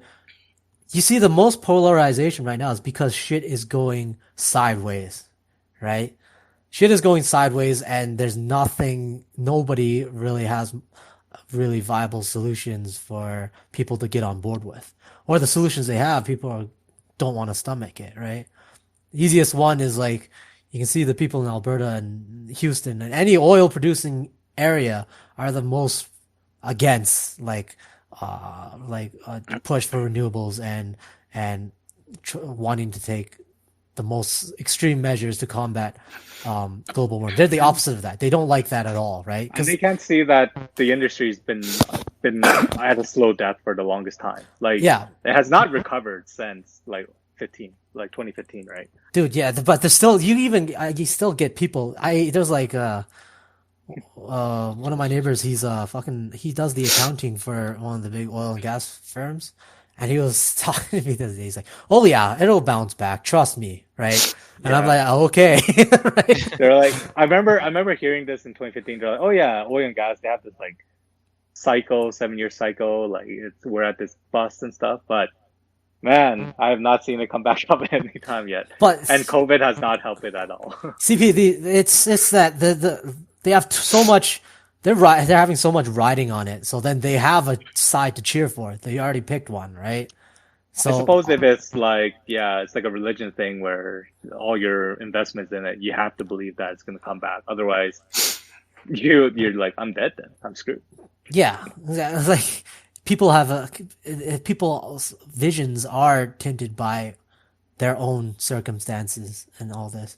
And society in aggregate, you can see like people have the lowest trust they've ever had in the media and government, since whenever. Probably in America is even trumps like the Vietnam era, right? It's because it's all going to shit. Like people can materially feel they're going to shit. And and it's not like you need Bill O'Reilly or whoever the fuck to tell you, oh, everything's good, or you need, Hillary Clinton or Obama telling you everything's good, or you need Trump to tell you everything's bad. Like, people can feel these things, right? People fucking don't have jobs. They don't get paid that much. Prices are increasing. Cost of living is unaffordable for a lot of people. It's going down deeper. Fucking fentanyl addicts in all these fucking mid-tier cities on the continent, right? Like, people can see these things. They can feel it in their lives. So then they're like, okay, what can we do about it? And what can be done about it? And what's happening? And that's when everybody just fucking fractures and they go to whatever side they like hearing the best, right? So it's not surprising that shit is all over the place. But it's not like, and people, and the thing is, the sad part is you can look at these people and you'd be like, fuck, man, like you can just feel so pessimistic because this is how people think. That they're blaming it on fucking the left or the right or these things that don't even matter. These metaphysical things, almost. Right? I feel like you're almost described a Maple Leaf fan in Magic, hockey, where they're like, they're gonna win the next Stanley Cup. Like, we're doing really good, but they exactly. But instead of sports, where it's like it's literally there's literally no stakes in it, right? Materially for everybody, and you cheer whatever team. It affects nothing. But this actually affects everything, right? So like, it's not like you can just hope that the country could win the Stanley Cup this year or whatever, right? The equivalent of the country. Do you feel like it's a conspiracy that Maple Leaf, they choose not to win because their fans are super dedicated and they make a lot of money? No, and it seems like they're building this 50-year hype. Because it turns out that just having a lot of fans and having a lot of money doesn't win you championships, right? Yeah, but if you care about money, who cares? Well, you can see they didn't win fucking championships, right? It's not even in their interest to like not win it, because you win, you get more. If you're like, oh, I want to get even more money and even more fans, then the obvious thing to do is to win, right? You'll get way more. Fuck. So like, so people like when people they append these like motives to people. It's like, he wanted to sabotage the economy the whole time, right? Fucking like Obama or Trudeau or whoever the fuck. And you think like, why, right? why is he being the Manchurian candidate when he's the most powerful guy in the fucking, like, what? Why? That makes no sense. Why don't you just take the most obvious answer where it's like, he doesn't know what the fuck he's doing. Nobody knows what the fuck they're doing. It's scary to people. I think there was like one other explanation from this other podcast that I listened to. They were like, you know what? People would rather believe these conspiracy theories because at least it gives some sense of there is somebody out there that's planned all this, right? It's not just fucking chaos and nobody and idiots running the whole thing. No, there. Well, If that's the you same b- argument as religion. People who believe in religion, Yeah, exactly. Yeah, they it's a they find more beauty in someone planning it, or they find not beauty, reassurance. but It's a less reassurance fear. Yeah, that they're there's some fearful. kind of like plan.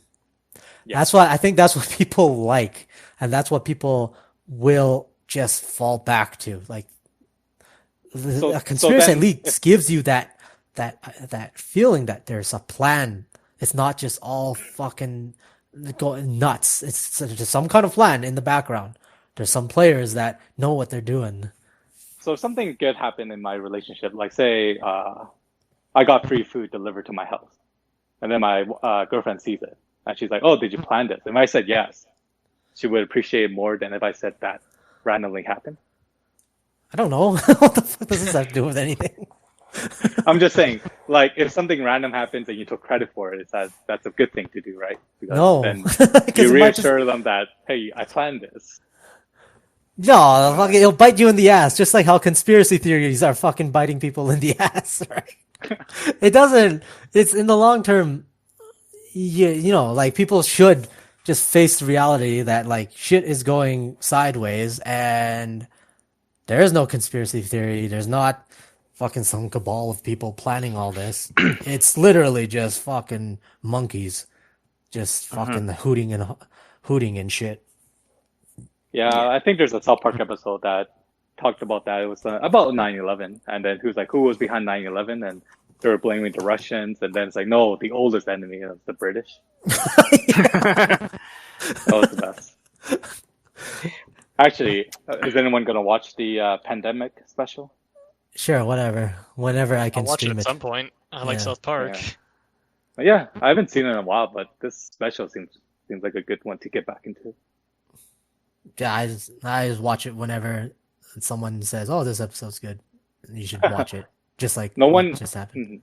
No one watched the recent movie Tenet, right? No one went back to the theaters. No, Nope. It's I actually watched fairly. Peninsula, Oh, the Train to in the Busan. theaters or No. I watched it at home. online? Oh, I see. I went to the theaters. It was nice. so Tenet, explain. Let us know what you thought about Oh, I it. thought I was thinking it's funny. Did 'cause you they- watch it? I watched it. Yeah. Okay, I feel like on this podcast we always have to ask Yes, you. that is Yes, true. that's We very always have to true. ask you. If you Yes. didn't You ask could have it, been I in the would've. theater and took a nap too. I don't know. Well, he wouldn't take So a you nap, did but watch it from beginning to end. he would record it, and then later on at home he would play it from ending to beginning to middle. Well, I did watch spoilers before going in, and course. even knowing that the movie was told in a difficult way to understand, I think it was hard to understand. Okay, first Like- of all, what's it about? What's it about? It's a James Bond movie with what's his name? John Washington. He has a middle name too. David, maybe? John David Washington. He's the son of Denzel Washington. You just That used matters. all that time not even explaining what the movie's about. Well, it's a James Bond movie, Okay. and in this universe, they have a technology where you go through a door and you travel time reverses in the sense. Hmm. So imagine you go through a hallway and you go through this door that revolves you into the other hallway. Now, when you move forward, everything else moves backwards. So the further you stay in that time, the further time rewind kind of thing. So you know, in time travel movies, you tend to be placed at a point. So if you travel back in time, you just teleport to the 1700s, right? In this time travel, it's like kind of unique because I haven't seen something like this. You actually travel through time in the sense that you still experience time normally, but time just starts going backwards instead. Like everything around you is reversing, but you yourself still feel like time is moving forward, even though things are reversing back to you. Does that make sense? And so then, Yeah. so then for you to make time go back forward, you just have to find the turntable again and go through it the other way, and then time starts going forward again. That's what the movie was about. So you're like walking the opposite Yeah, way the river flows. Yeah, exactly. Yeah, as you're walking forward, water's like coming to you, and people are walking backwards. Yeah, then- and then just turn around. Yeah. Okay. Yeah, but also because of that, when you are in the forward time and you see someone who went back in time, you see them reversing and you see yourself moving forward, right? And then they also have to talk backwards. So people who are in the reverse bullet time, as they are talking, they talk backwards. So there's a guy who was like making ransoms, but he was talking backwards to the protagonist. So the protagonist needed a translator. And then because of this like time travel thingy, when you enter the machine, as you're about to enter the machine, they have like a glass window that you can see across the other hallway, and you'll see yourself walking backwards into the machine, right? And so in this time travel, a lot of times it creates not just one duplicate, but two duplicates, because there's going to be, as you're going in the machine, you'll see yourself coming out of the machine, as well as the person who exists in the time before you were in that machine, I think. So there's a lot of duplicates, which he experiments. Like, it's very convoluted. But like that part is fine. I like that part. That part of the mind bending is enjoyable. The thing I don't like is the story. Like I don't understand the motive of the main character. Yeah, what was the story? It's like he's trying to save World War III. Like he's trying to obtain these pieces so that so what happened is in the future there's global warming that destroyed the world. And so this scientist invented this bomb that would like reverse the world to the point where it doesn't exist anymore. And he wanted to set it off, but he knew the future, like the police there would catch him, so he would send it back in time for someone in the past to set it up. I see. So the main character, the protagonist, his goal is to stop that. So it's a very James Bond movie pretty where convoluted. yeah, and it's like you're not really invested in the story. Like I don't care about the world, and I don't care about the main character. I don't care about anyone. The only thing that you care about is the set piece, which is really cool. It's really well done. And I just got to a point where I realized Christopher Nolan is like Michael Bay, just a smarter version of it. He just Like, wanted to make a movie with these effects. Yeah, like he had a set piece where he had crashed a plane into a building. But like in the story, you didn't need to crash a plane into a building. Like there's other ways to achieve what he achieved. But for Nolan, he's like, I want to crash a plane. And he did it. And it looked spectacular. But like in the story, it just made no sense. But it just happened. It's a very Christopher Nolan movie. Things that you relate Christopher Nolan, he does it a lot. So like a classic thing that people complain about in his movie is like in Dark Knight Rises, Bane talked in the mask. And there was so much like issues with Bane talking in the mask that I was like, we can't hear the guy talking. So then they had to fix in the audio. Yeah. But there's versions where you could barely hear what he says, right? In this movie, they didn't filter that. So a lot of people were wearing gas masks and you could barely tell what they're saying. And the mixing was really bad. Like the mixing is not bad, but it was an odd choice because the background music was louder than the audio. So one, they're talking in the mask. Two, the music was so loud you couldn't even hear what they were saying. And you're just like, what? And sometimes they spoke backwards, which was even worse. I couldn't even tell they were speaking backwards. So it was really fun. Do you guys care about spoilers? Because I want to ask Brian about spoilers. I normally do. You care about spoilers? Yeah. But I kind of already spoiled it already. Trust me, even if you heard spoilers, you're not going to understand what the movie is anymore. So it's not really going to matter. Because when you describe like the way the plot works, it feels like the whole movie is inconsequential because like the ending already happened at the beginning. Well, you know what? It's if it's a time travel movie. Yeah. Yeah, the movie had an issue deciding whether things were predetermined or that you still had a choice. Because in some ways, it's trying to make it seem like you have a choice. But yeah, you're right. It is inconsequential because whatever happened has to happen that way, right? Right. They've already seen it, right? Because they didn't. Well, from the protagonist's view, he doesn't know. But at the end of the movie, people complain about this issue. I didn't think it was a big issue. I thought it was kind of like a cool twist at the end of the movie. He saw himself do it. No, at the whole, it's kind of like Mad Max. In the movie Mad Max, you never actually found out the guy's name was Max, right? Well, he kind of does say that because he says in the beginning, "My name is Max." But throughout the whole movie, other than that What the scene, hell? throughout the whole one knew what his name was, right? Like Furiosa didn't even know who this guy was. He was just a helper, right? From her perspective. And at the end of the movie, Okay. Wait. he's like, "Oh, I know. my name is Max," right? He tells her his name is Max. And the protagonist, at the end of the movie, he realized, I'm the protagonist. That's what he says in the movie, like literally Oh Jesus. verbatim. I'm the protagonist, and that's his name in the movie. In the credits, it's like John David Washington, the protagonist. Because Okay. throughout the movie, he never said his name. No one even knew what to call him. They're like, "What's your name?" And then they just kind of skip over that fact. And at the end of the movie, the twist was, I'm the protagonist. And you're like, "Oh, You know what? You're right. I You're got right. it." That spoiler really didn't do anything. But it was a fun twist. Like you're like, "Oh yeah, see, yeah, he's the protagonist." There you go. Well, it's not like but you knew that from the beginning, so it's not like it was a surprise. Like, If only I could get a transcript made of this, your entire description and review of that movie. It would sound like a fucking psychopath describing something. What would you give it out of 10?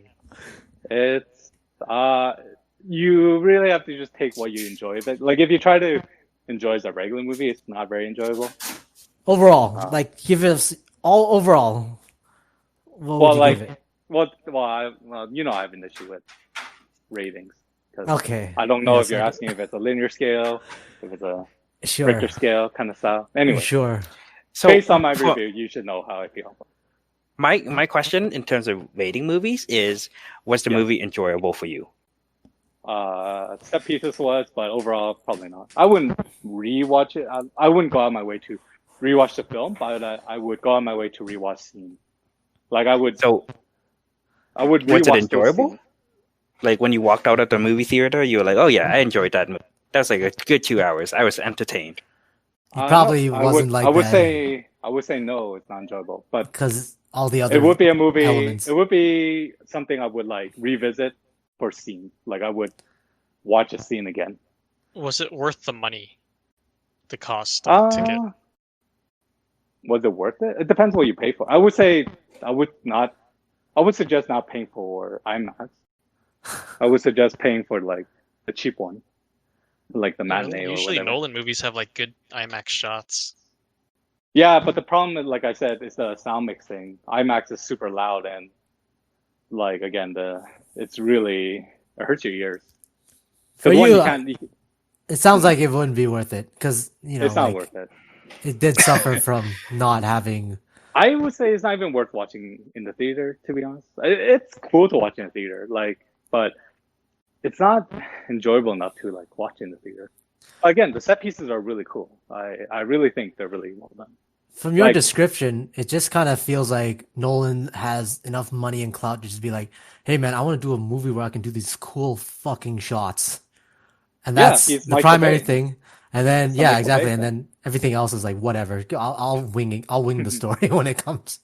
Well, I felt like because his older movies with like Memento, Prestige, Dark Knight, his brother wrote a lot of his screenplays too, and I feel like his brother Jonathan Nolan, he wrote TV shows like Westworld. He wrote Person of Interest. He wrote all of And- those movies. He wrote Prestige and Dark Knight and He was I think Memento? he's like I think partnered.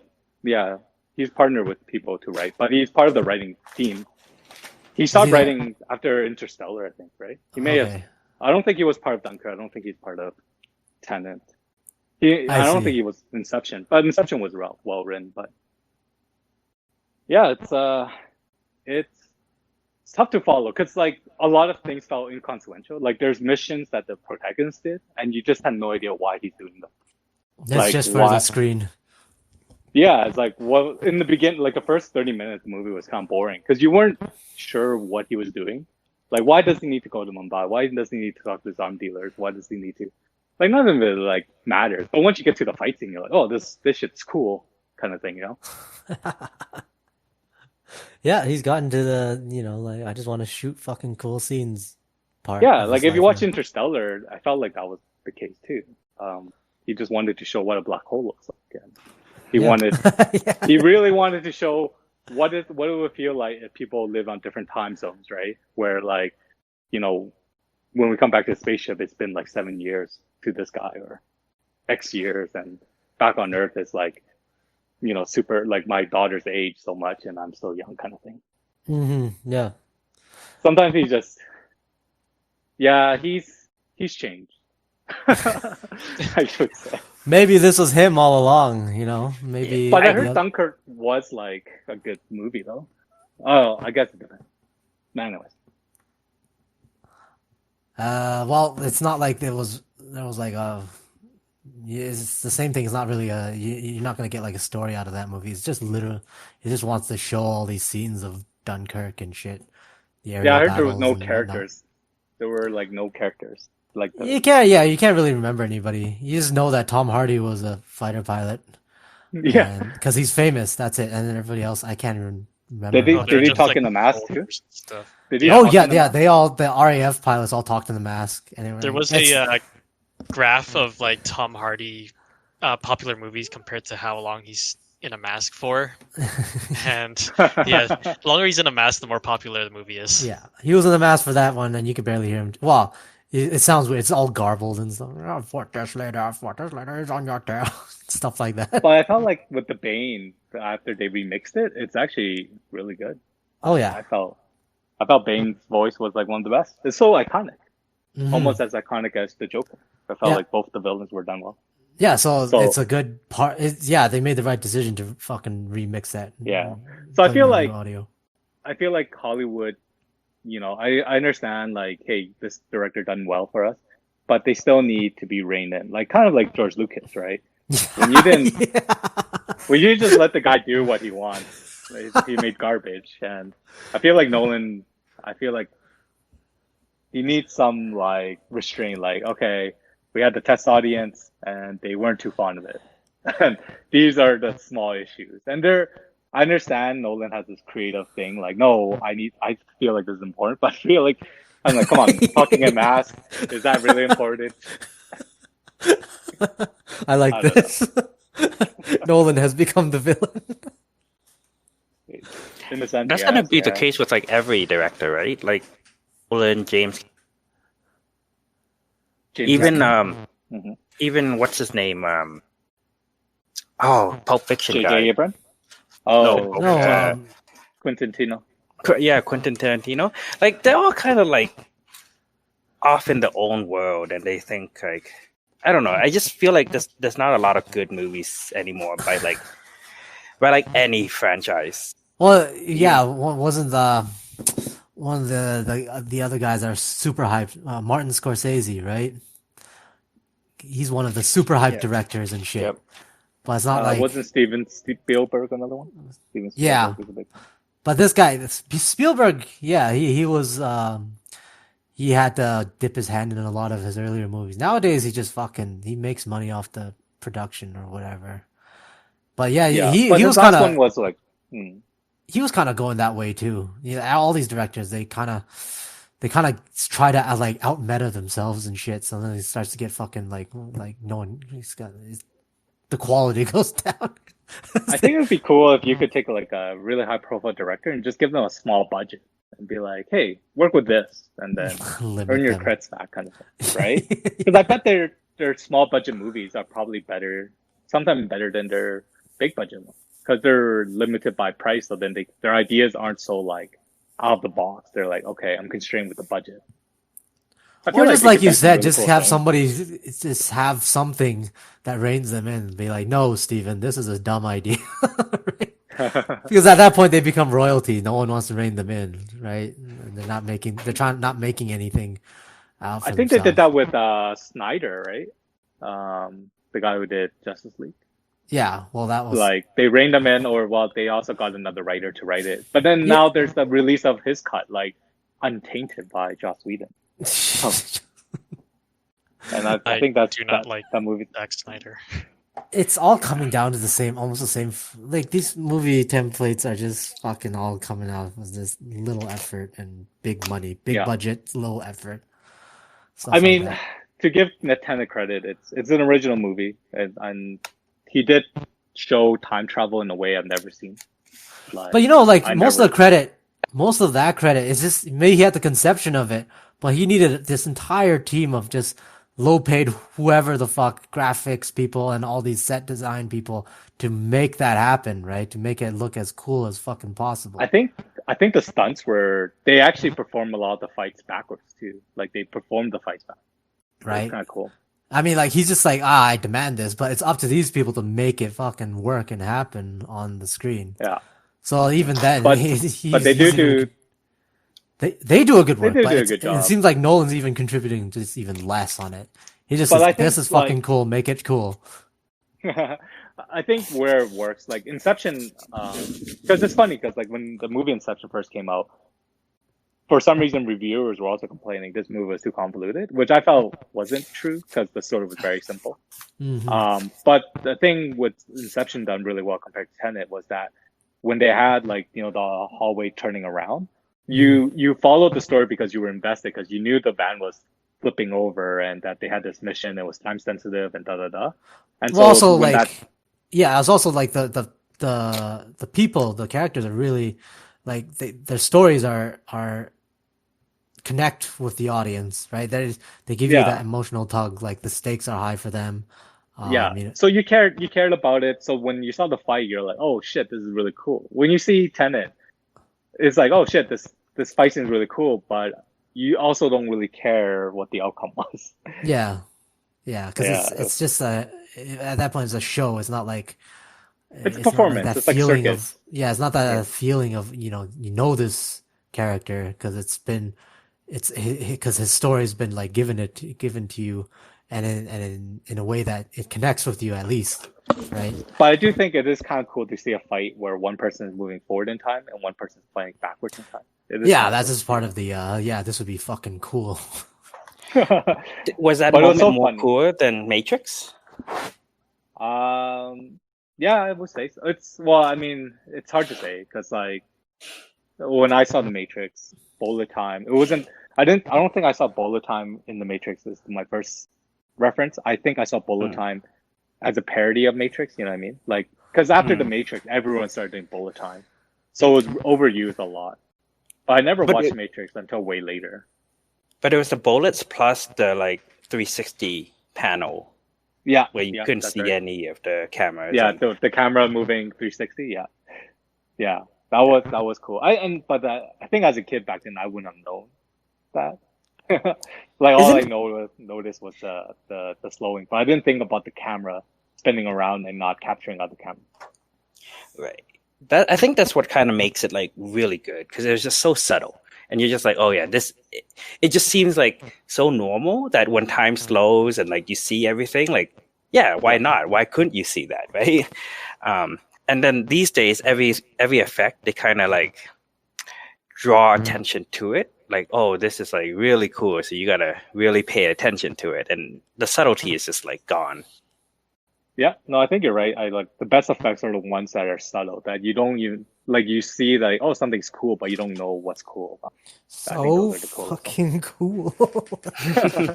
Yeah, but I think the low budgets do have like the best like 5 minutes of like any movie, right? Because like thinking like Pixar and Disney, like the short clips Well, before 'cause- the movies are like Yeah, way better. because just because of the limits they place on them, whether it's time or whether it's money, the budget, they gotta make up with something else, and usually that means a much better story and much better actor and much better script, right? You're not banking on like the special effects making people want to see it. And it'll be what are you gonna show if you got like a movie that's like $8 million in budget? What effects are you gonna show? Nothing, Well, right? that's what they say about Jaws, right? The reason, because it was really expensive to have that mechanical shark. Yeah. So a lot of it was just tension building. But the what do you call it? The pragmatic choice was because they saved money because Well, they didn't yeah, have of to show course. the shark. But that's was the so whole much cheaper. thing. That's the whole thing in the movie itself. Yeah, the whole tension. Like they had to get people to really get into the story, right? Like you have to feel exactly what the guy felt and the boat captain, and he has to be a fucking interesting character. Everybody has to be something it's not just from some random template cookie cutter bullshit, right? Like if you made Jaws with the same script writer, actors, and fucking director as Sharknado, no one would be talking about Jaws today. No one would give a Well, shit. no, Sharknado was a success though. That's Yeah, okay. I mean, you know what I mean, right? Like fucking like Sharknado, it's meant to be like a fucking B movie, just fucking fuck fest, right? Which was hilarious because it spurred out more B movies. Jaws is I think not, that, yeah. yeah, it's not meant to be like that. They wanted to actually fucking who was it? It was Spielberg that did Jaws, right? Yeah. Yes. Yeah, so he did it in a way that was like good. Like, oh man, this is a story that you get really tense just watching this whole thing, and then this ominous presence of this shark out there, right? Fucking everything's convincing, right? Like the guys are fucking when they talk about the shark, you can kind of feel it. Like, oh man, this fucking shark's this is not a fucking joke or whatever, right? Hello. Hello. Oh, sorry. So then, I got wow, cut when out. you see the shark, it's just like, okay. No, I got cut out. My audio got cut. Did I cut out? Actually, I just wanted Oh, to you ask, got cut out? did you guys hear Fast and Furious is going to space? Is that true? I have not heard that.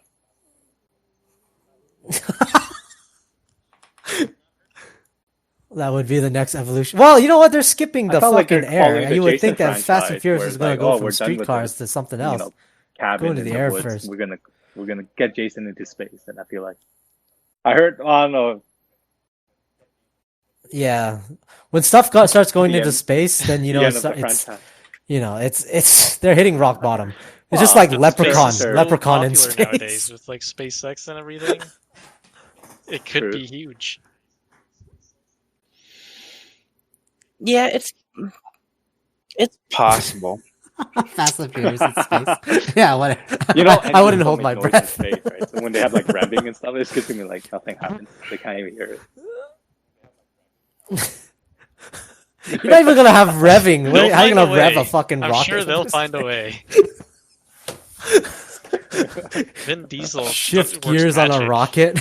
especially in these later Fast and Furious movies, where it's just retarded. I shouldn't say that word, but it's just ridiculous. Yeah. I hope he does well because I think Vin Diesel, right?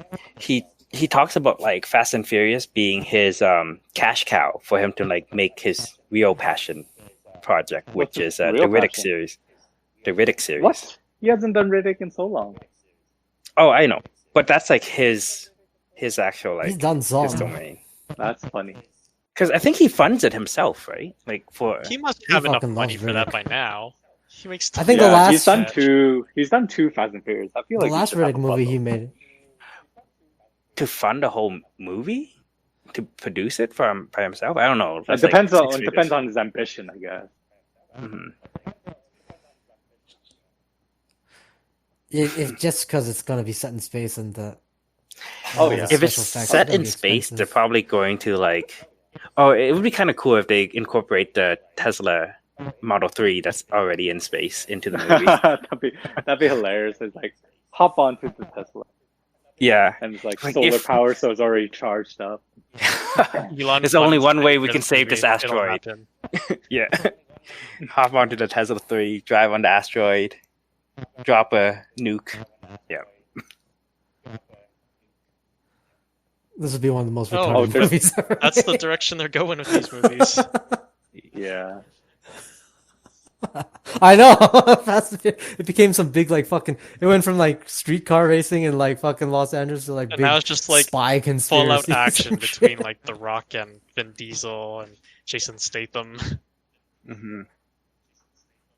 What is It's just exactly what furious is so now. Fast and Furious still? I like it. It's completely morphed Oh, into Phil, fucking you brought something up Matrix. There's a Matrix 4, right, in production. I heard. Is that Matrix? Matrix. There's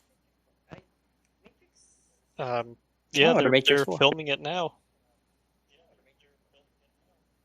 I I don't I even don't- really remember the third movie because it sucked so bad. I enjoyed the MTV Mm. parody when they talked about like we're gonna have an orgy with machines, and the people were like, what? What show is this? This was remember when MTV used to be really big and they used to have awards, Yeah. and then they had a short, and then Matrix 2 just came out, and then so they started doing parodies, with Matrix 2? I don't remember any of that. Oh, Or I like think. any parodies or whatever of that. Oh, okay. It's probably like an SNL skit if you think about it. It's just, But they But don't anyway. have Hugo Weaving for Matrix 4, so I don't know. are they gonna have Keanu Reeves? Because Wait, he's so- everyone loves Keanu for some reason. Yeah, Keanu, Yeah, but like no Keanu's- Hugo Weaving. So I don't know how you can have Matrix without Agent Smith. True. He did Just die. CGI him. CGI everything Mhm. now. CGI That everybody is an into the interesting movie. thing to be like an actor where like you're not in control of your popularity. Like you know how like when Matrix came out, everyone loves Keanu. Then after a while, people started hating him because he just did movies that people didn't enjoy.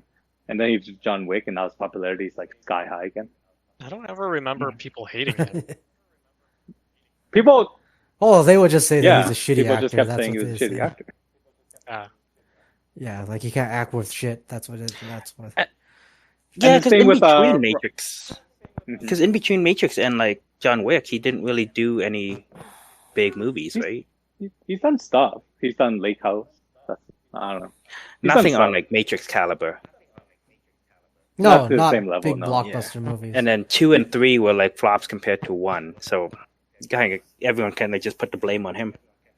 But you see the same with Robert Pattinson when he did the Twilight.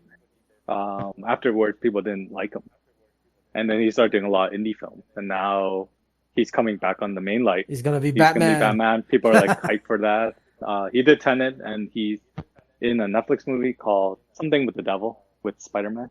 Yeah, this is how fickle everything Well, really is. Like if you're an actor, just really just your best. You just get whatever Well, gig that's what comes to happens you. when you get typecast, though, because like all these situations, they get typecast. Like Robert Pattinson in Twilight, he was very.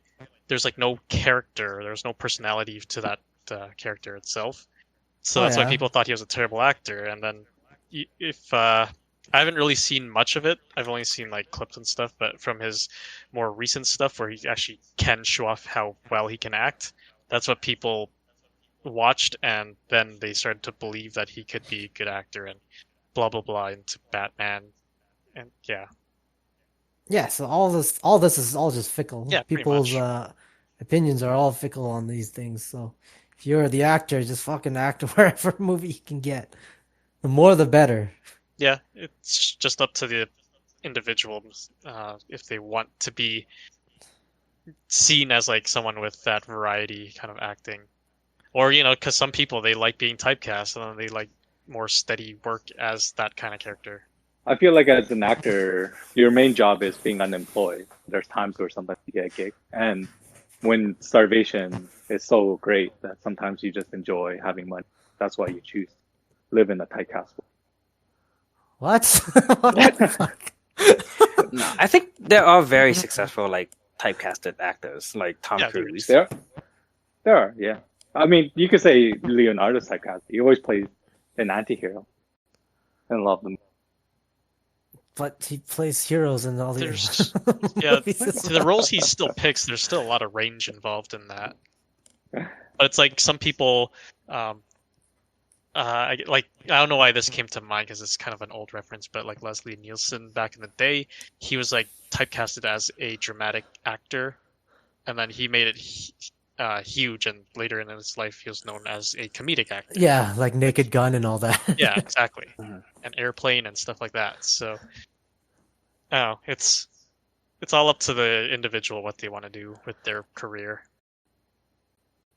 And also, people like to idolize these things. So sometimes, like if an actor is in a shitty film and, it's because the script's bad or whatever, people just associate the actor as the face of that failure, right? And if something's really good, maybe if it was like the script that was good and it was the story or whatever, other elements that were good in the movie, but the actor is what people see. People will associate that face with the success of the movie, right? So, I mean, That's true. you can get, and then you can get ones like Tom Hardy. Legitimately, he can carry a movie because just by his raw like ability as an actor, it can kind of like outbalance the shitty all the other shitty considerations. Like Venom, Well, basically, if he wasn't in Venom, it would have been a shitty movie. The fact that I he wish was that in movie- Venom, Yeah. the fact that he was in Venom, and then him as Eddie Brock made it actually an enjoyable, at least, movie to watch, right? Like, Well, with Venom, I heard that each actor was told something different. Like some actors thought the movie was a horror movie, some thought it was a comedy movie, and some was an action. So they weren't even in sync with each other. yeah, as what but the movie it is supposed to doesn't. be. Yeah, but it didn't really have to matter because Tom Hardy fucking carried the whole thing. He was the voice of Venom and himself, so like Yeah, he was he did basically well. the main one, right? Like he's the main river. Everybody else is kind of like, If you love Tom Hardy, you should watch Lock. It's basically him driving a car Yeah. talking. That was such a good movie. It was But- him answering phone calls. That's the whole movie for like an hour and a half. But a lot of other movies, it's not the, the actor has very little part in making it, good, in making it a hit or making it a fucking miss. But it's just that people like to idolize these things. So then that is the face that they put to it. It's just like it's just like in politics, they idolize the president and whoever the leader is, right? So then they think like, oh, you vote this one guy in, this guy will change everything. If it's the same as like if you had that one actor or whatever, fucking he'll change it. Everything about that movie. The movie's shit because of him. The movie's great because of him. Kind of like the same thing. People just idolize people. They idolize them. So in a way, it's a good thing Bernie's not in power because we would idolize him, but then he really couldn't really change much of America. Well, yeah, that would probably be the outcome because he'll get in there and then he won't be able to do anything. And then what the base, that like progressive or whatever optimistic base of him, yeah, they would be profoundly disappointed. But the more radical base of his already know that he would be fucked by the system, so they would expect that he would fail. But their whole goal is to build upon that. Just getting him through the door would already be like a win for that time for these people, right?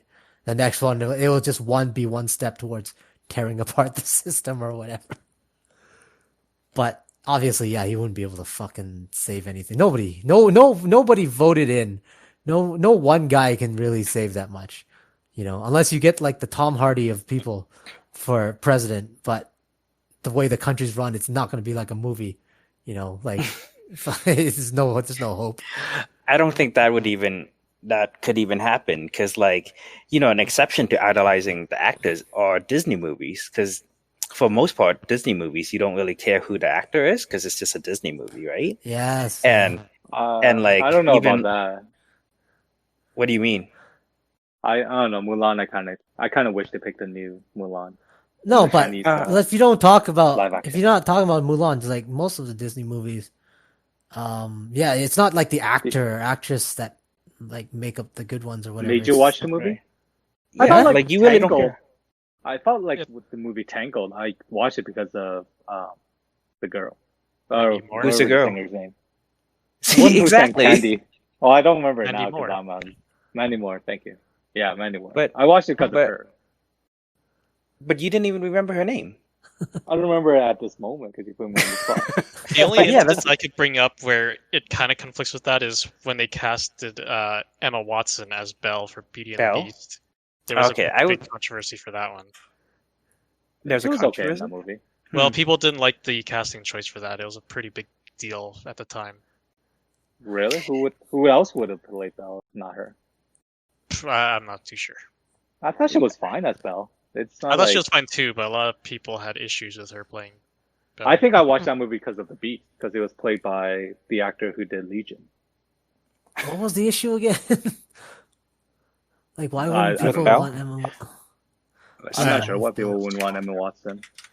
Was it the whole? I remember there was issue with the what's that Oh. thing when you fall in love with your prisoner? the, I remember. the Stockholm syndrome. Stockholm syndrome. Yeah, that Yeah. they were saying like Beauty and the Beast was a modern Stockholm syndrome. But what the fuck does that have to do with Emma Watson? So Emma Watson, the issue I remember now was because she didn't. They tweaked her singing. Oh, okay. Historically, like Oh, the Disney characters, I guess, Oh, they have in to the be able to live shows, sing they all by had their to own sing. Yeah, abilities. Yeah, they have to actually be a real princess, I guess. Okay, for sure. Then who cares? Even if they cast someone else, who cares? That's the way. But I think Aladdin, right? Like Will Smith Yeah, is probably Jasmine. like the Jasmine. I was gonna say the singing. I think the voice actress in Jasmine sing is that different. I remember think one of the Disney movies was After like Beauty and the Beast, they all just like auto tune everyone singing. Maybe not Mm. Will Smith, but like he almost like I don't know. He was like the best case to like make that movie good, and still couldn't do it. And I think people just watch Disney because of it's a Disney movie. Oh yeah. And like Mulan is kind of interesting too, because like the cast for Mulan, I didn't know anything about her, but when I googled her a little bit, her credentials were like really prestigious, right? As She's an in a actress. lot of mainland shows and TVs. See, that's why I she thought the made movie her was made for mainland. the actress is Liu Yifei, and then she made her name in the mainland dramas because she was one of those famous characters in like the Condor Heroes, and then Okay. that's how she made her name, and then everybody casted her after that. Mostly because of her looks. Even in the mainland, like people can tell she doesn't really have that much of a range in acting. She just has like one mode to go on. Really. She was the what's that girl who did Twilight? What's her name?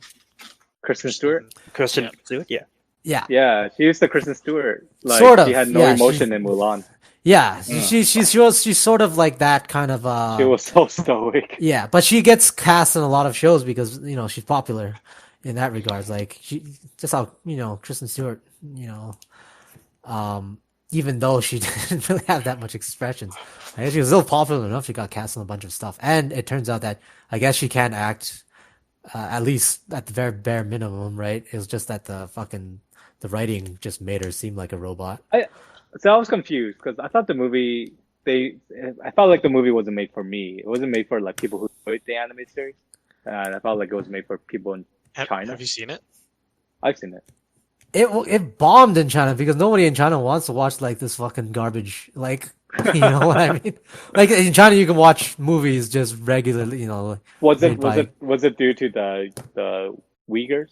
No, they filming? just hated it because it was just it's like a butcherized movie. Like if you're gonna it's like if you're gonna make a Chinese person eat like Panda Express or Manchu Walk as Okay, like a fucking. that's what I was annoyed with. Okay, they have American Asian actors like Jimmy Wang, Oh. Jimmy Wong. Did you just cut out for me? I'm not I sure. heard They had American go ahead. Asian actors like Jimmy Wong. Like he's born in Yeah. America, right? Yeah.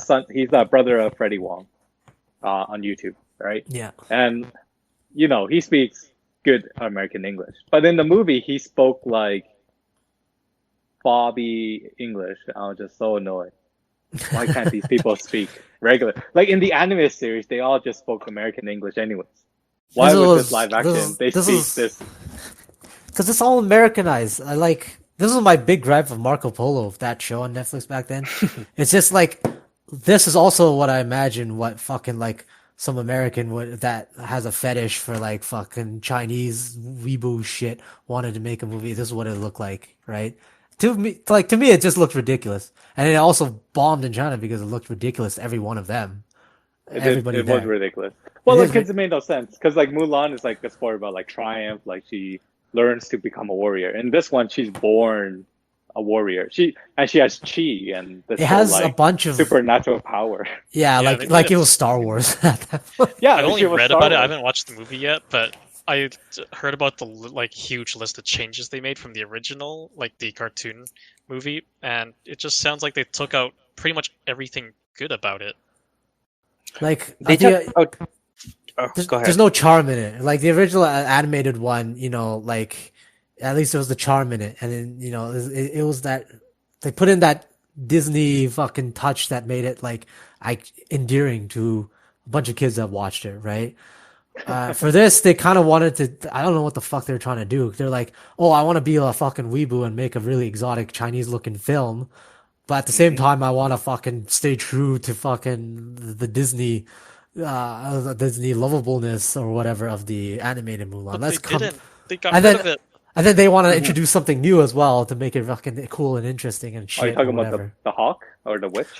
Yeah, they want. Yeah, it's just everything about it. Like Well, Like, okay, the Hawk is actually I didn't realize because I watched the animated again. The Yeah. Hawk was a main character. Like the Hawk was in there a lot. the The Hawk fact that was a it became a character. witch. Yeah. The fact that it turned to a witch wasn't important. Like her story made no sense. No, she didn't cook. She didn't even need to be in there. But it's just because they wanted to go through that whole thing. Like, I want to show this empowerment of this woman or whatever, right? Because it's supposed to be about a woman that goes in her father's stead to go to war. She wants to like make this kind of this confrontation between these two women in this world, this made up world that fucking have all these fucking problems. And notice these are really Americanized problems, right? Like it's if you're talking about like fucking like if the director she was trying to get at these like trying to put these these issues about women and like empowerment at the forefront, but it was the Americanized issue of all these, right? The original thing in Mulan was not like, oh, Mulan is weak because she's a woman or whatever, right? No, the original poem was basically she shows her piety to her father by going to war for him, right? Like the whole poem was like it starts off she has an old father, she has no brothers, and she has to answer this call. And then it's just her going to the marketplace to purchase a saddle here and then to get like equipment here, right? Go to the west side to get the saddle, go to the east side to get fucking the stirrups, go to the south or whatever, get the weapons, blades to shine, right?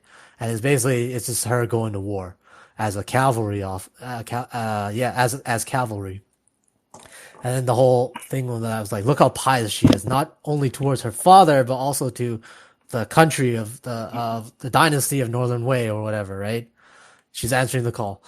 Still, but in this one, it's like in the Americanized Mulan, it's like she needs to make up against this patriarchy that is hostile towards her, right? She's deliberately like thrust in a role where it's like everybody will have to assume because you're a woman, you're weak, you can't do these things. It's against the law or whatever, right? Like it's so punishable that you're a woman, and you have to she has to overcome all that and triumph. And the witch is the story of like, oh, look at her. She just accepted her fate as a woman. So now she's, like she is the way she is. But Mulan is like this type that fucking transcends this patriarchal tyranny. And then when it got to China, people were like, what the fuck is this bullshit? Right? Like, what is this? And everybody was like, this is the worst. And also, my biggest gripes in the movie was like how it's kind of like similar to how Brian actually reviews the movie, because with movies like this, I like to critique like how close, what kind of effort they put into like the actual set and their understanding of things, right? And then everything in Mulan was just fucking bad. Like the costumes and the sets that they used, like literally they just fucking did a smorgasbord of whatever. But it's almost as obvious as if Steven Spielberg shot Saving Private Ryan, and then Tom Hanks in that time period was wearing like the uniform that Napoleon soldiers in France used, right? It would look ridiculous, right? If you were walking in that fucking blue trench coat with the fucking like the big hat, the triangular hat, landing in Normandy. But that's what it looked like in Mulan. They had different costumes that spanned like 700 years, right? As ridiculous as it would seem if you saw like a fucking like the 18th century like Minuteman being cast as like their like fucking uniform and everything seen in World War II. And in every like the court was just fucked up. It looked like something.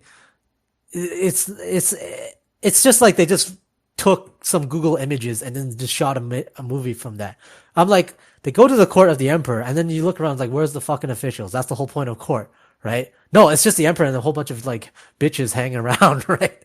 And then you see in the courtyard of like the imperial palace, there's people just walking around like it was like Versailles or whatever. Now the whole point of the imperial palace and the whole name of the Forbidden City is it was forbidden for common people to walk around in there, right? Like, you're not gonna see people mingling in the fucking courtyard. It's supposed to be fucking clear. It's solemn, right? They got all of that was wrong. So literally, they just went on. They're like, what is some fucking exotic weeb shit I can put in this movie and shoot it? Went on Google Images, searched up stuff, made it into a movie. Yep. And it was just like a year or two after the Chinese version. Chinese version in 2009 was a lot like Chinese movies are also notorious for also getting the props wrong, but it's on a completely different level because they might just be like showing armor from like the Song dynasty when it's supposed to be armor from the Ming dynasty, right? But that's the as big a mistake they can make. For this one, it is literally it's everywhere. It's a complete mess. And then the Mulan, the 2009 Mulan, the Chinese one in Zhaowei, it's a lot more truer to the actual story. But they also take fucking a lot of artistic license of that in the end, right? Like, like the Emperor's son was actually masquerading as one of the soldiers as well. And to save everybody from being like executed, he revealed his identity to, like save like Mulan from getting like, from getting killed, I guess. And then, at the end, she loves him, but then he has to fulfill his imperial duties and marry the princess of like the Roran barbarian king, tribe over there. So she has to forget about him and whatever and just do all that. So like they also fucking smudge the story a bunch as well, but it's still a lot more well done than whatever this mess was. I imagine just one little thing. I imagine if this would be the same if China ever wanted to do a movie on like Martin Luther King or some shit like that, it would look just as horrendous. Because they won't know, they won't understand a lot of stuff, right? So but this is what you get. You got Disney making a movie about Mulan, and the more they wanted to be realistic and not stick to like the fucking animated charm, the worse it got. Yeah, I don't know why Disney is so like fixated on like realistic live action when really their niche is like comedic, fun children's movie, right? Like with Mulan, I just don't understand how they can think if we take out Mushu and we take out the training montage that people would like it, because that's like the two things in the original movie that like those are the things that people talk about. Well, yeah, no shit, yeah. But it's so dumb. They took out Mushu, but they added a phoenix. It fucking doesn't even make sense because they fucking got it wrong. It's not like a fucking one phoenix in Chinese. Oh, this irks me so bad. In Chinese culture, there's not just one fucking phoenix. It's supposed to be two. It's always supposed to be two. The Chinese word for phoenix is feng huang. Chinese word for phoenix is feng huang. One is a male phoenix, the other is a female phoenix. They're both supposed to be together. You don't just get like one fucking feng or a one fucking huang. You know what I mean? Like this is what they picked up from like fucking West, their own fucking culture, and just superimposed it. There's fucking two. Feng huang is supposed to be two. When you show phoenixes, there's supposed to be two fucking phoenixes. There's not just one fucking bird that just goes around and acts pretty and acts like some kind of fucking, this is our ancient ancestor, one shitty, incomplete bird. Like, it's fucking weeb shit. And they just got the coolest fucking thing they thought they can put into the movie from, like, Google Images. Oh, fuck. Oh, I don't like it all. And everybody's just terrible. I mean, like, who fucking... They made the matchmaker look like the fucking Joker. Like, who puts on... Wait, isn't she a famous actress, that grandma? Sure. The matchmaker? Sure, she probably is, but they just completely just make her into garbage in this movie. What was it? Everything is garbage. It was like the pouring tea part, right? And yeah, it was terrible. Oh, everything's... like everything was off. Jet Li didn't do much in that movie either. No, yeah, of course. They got all these people. Like Jet Li, Donnie Yen, they've all acted in period pieces. Jet Li was really good in Hero, right? Liu Yifei can act as well. Like, they can all act. And they just chose... It's like getting Leonardo DiCaprio to act in to just be in Jackass. Not to act. Just to get pranked in Jackass or whatever, right? But you don't even get the satisfaction of seeing like highly paid A-list actors getting fucking pranked on in Jackass. You just see this waste of people. They just got them in this movie and completely just wasted them. It's like eating lobster where you only like you throw away most of the lobster and you just eat like maybe like what, the eye or some shit. Like it's just disgusting. Oh man, like if I was gonna make a parody movie, I would make it in like I would make it a movie where these people can understand, right? So I would do exactly what I said. It would be like a movie set in World War II. Or you know what? Not even modern day. I would make a movie that's set in the modern day, but every single thing in there will be completely batshit insane. Like you're gonna have people acting not even like normal North American or Western people. You know, like they make one mistake and I'll make him like Japanese people. They'll fucking disembowel themselves. And I'll be like, look, this is fucking normal. And then I'll make it so everybody's wearing fucking clothes from every single time period, like spanning thousands of years. I'll have like it'll be set in the year 2020, but then like the main character's best friend will come in dressed like in a Roman like fucking gladiator suit. And then I'll just make everybody take this as something normal. And I'll be like, look, this is the Western culture that I present to you. But that's just how Hollywood operates. They always get things wrong. Well, they do, but like, you know, there is a whole fucking country and media and film industry on this planet that's Chinese as well, right? So Yeah. it's like it's not like there's no representation. It's like this is already made. This is just a really poor attempt at it. Didn't they also take out all the music from the movie? Yeah, there's no singing. Yeah, there's no thing. If they just kept the singing in. If they kept Mushu, kept the singing in, kept all the Oh my fucking God. cheesy parts, it They would have been kept way playing- better.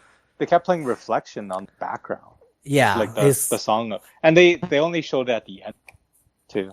yeah, they want to be edgy and cool. No, fucking, if she just doubled down on the Disney aspect of it, get them all singing, get Mushu there, get a lot of comedic fucking like scenes, you know, way better movie. It'll be already 10 times better movie. I don't know because people weren't like out of all the live action ones, which one did well? There's Beauty and the Beast, Lion King, and Cinderella. Mulan, right?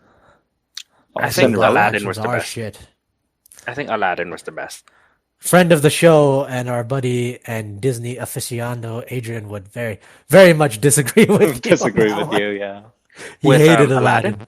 Oh yeah, he hated Well, Aladdin. I think Beauty and the Beast might be the one that I could tolerate. But I think Beauty and the Beast, the animated version, was not as good as the other ones either. So it's like a lower bar to compare. True. That's why the live action I could tolerate because I didn't enjoy the anime Yeah. that much more. But like, if let's say like there were no animated versions of all of these movies, I think Aladdin would have been the best. Oh, like what's maybe Because But like Beauty animated and the was so Beast was good, weird. Oh yeah, the animated was like Robin Williams, but they stayed true to all of it. Literally, like the Aladdin movie was the animated remade with live action, right? Oh I thought the god. Arabian Night song was so much better than the animated. But Yo, anyways, yeah, I digress. But they, Could you they kept imagine- the song? Yeah, could you imagine if they did Aladdin like how they did Mulan? They tried to make it serious and shit, and just fucking made it all about like fights And and they get rid of fuck- Genie. Hmm they try to make it as realistic as possible. It would have been a fucking disaster. More of a disaster than Adrian already thinks it is. Yeah, why does he hate it? I haven't spoken to him about He this. did not like how it was handled. You'll have to ask him about it. He didn't Okay. like. He He's was a big fan passionately of all the upset. songs and the musical aspect of it and the charm of it. He did not like he did not like the revisions to the songs. But at least they kept the music, right? Like they He kept would- the songs. He would argue that it might they just butchered it. It might as well not even be there. Yes, he's quite the harsh critic. He he's, should have been here for this. he's a purist when he talks about the Disney stuff. Hmm. So, what do you think would be the best, Brian? Beauty and the Beast, just because, like you said, like the animated wasn't that much, or it wasn't like as good as other animated series in Disney. so the live action didn't have to live up to it as much. But like, I still think anime was better because like the music, Be Our Guest, was done better.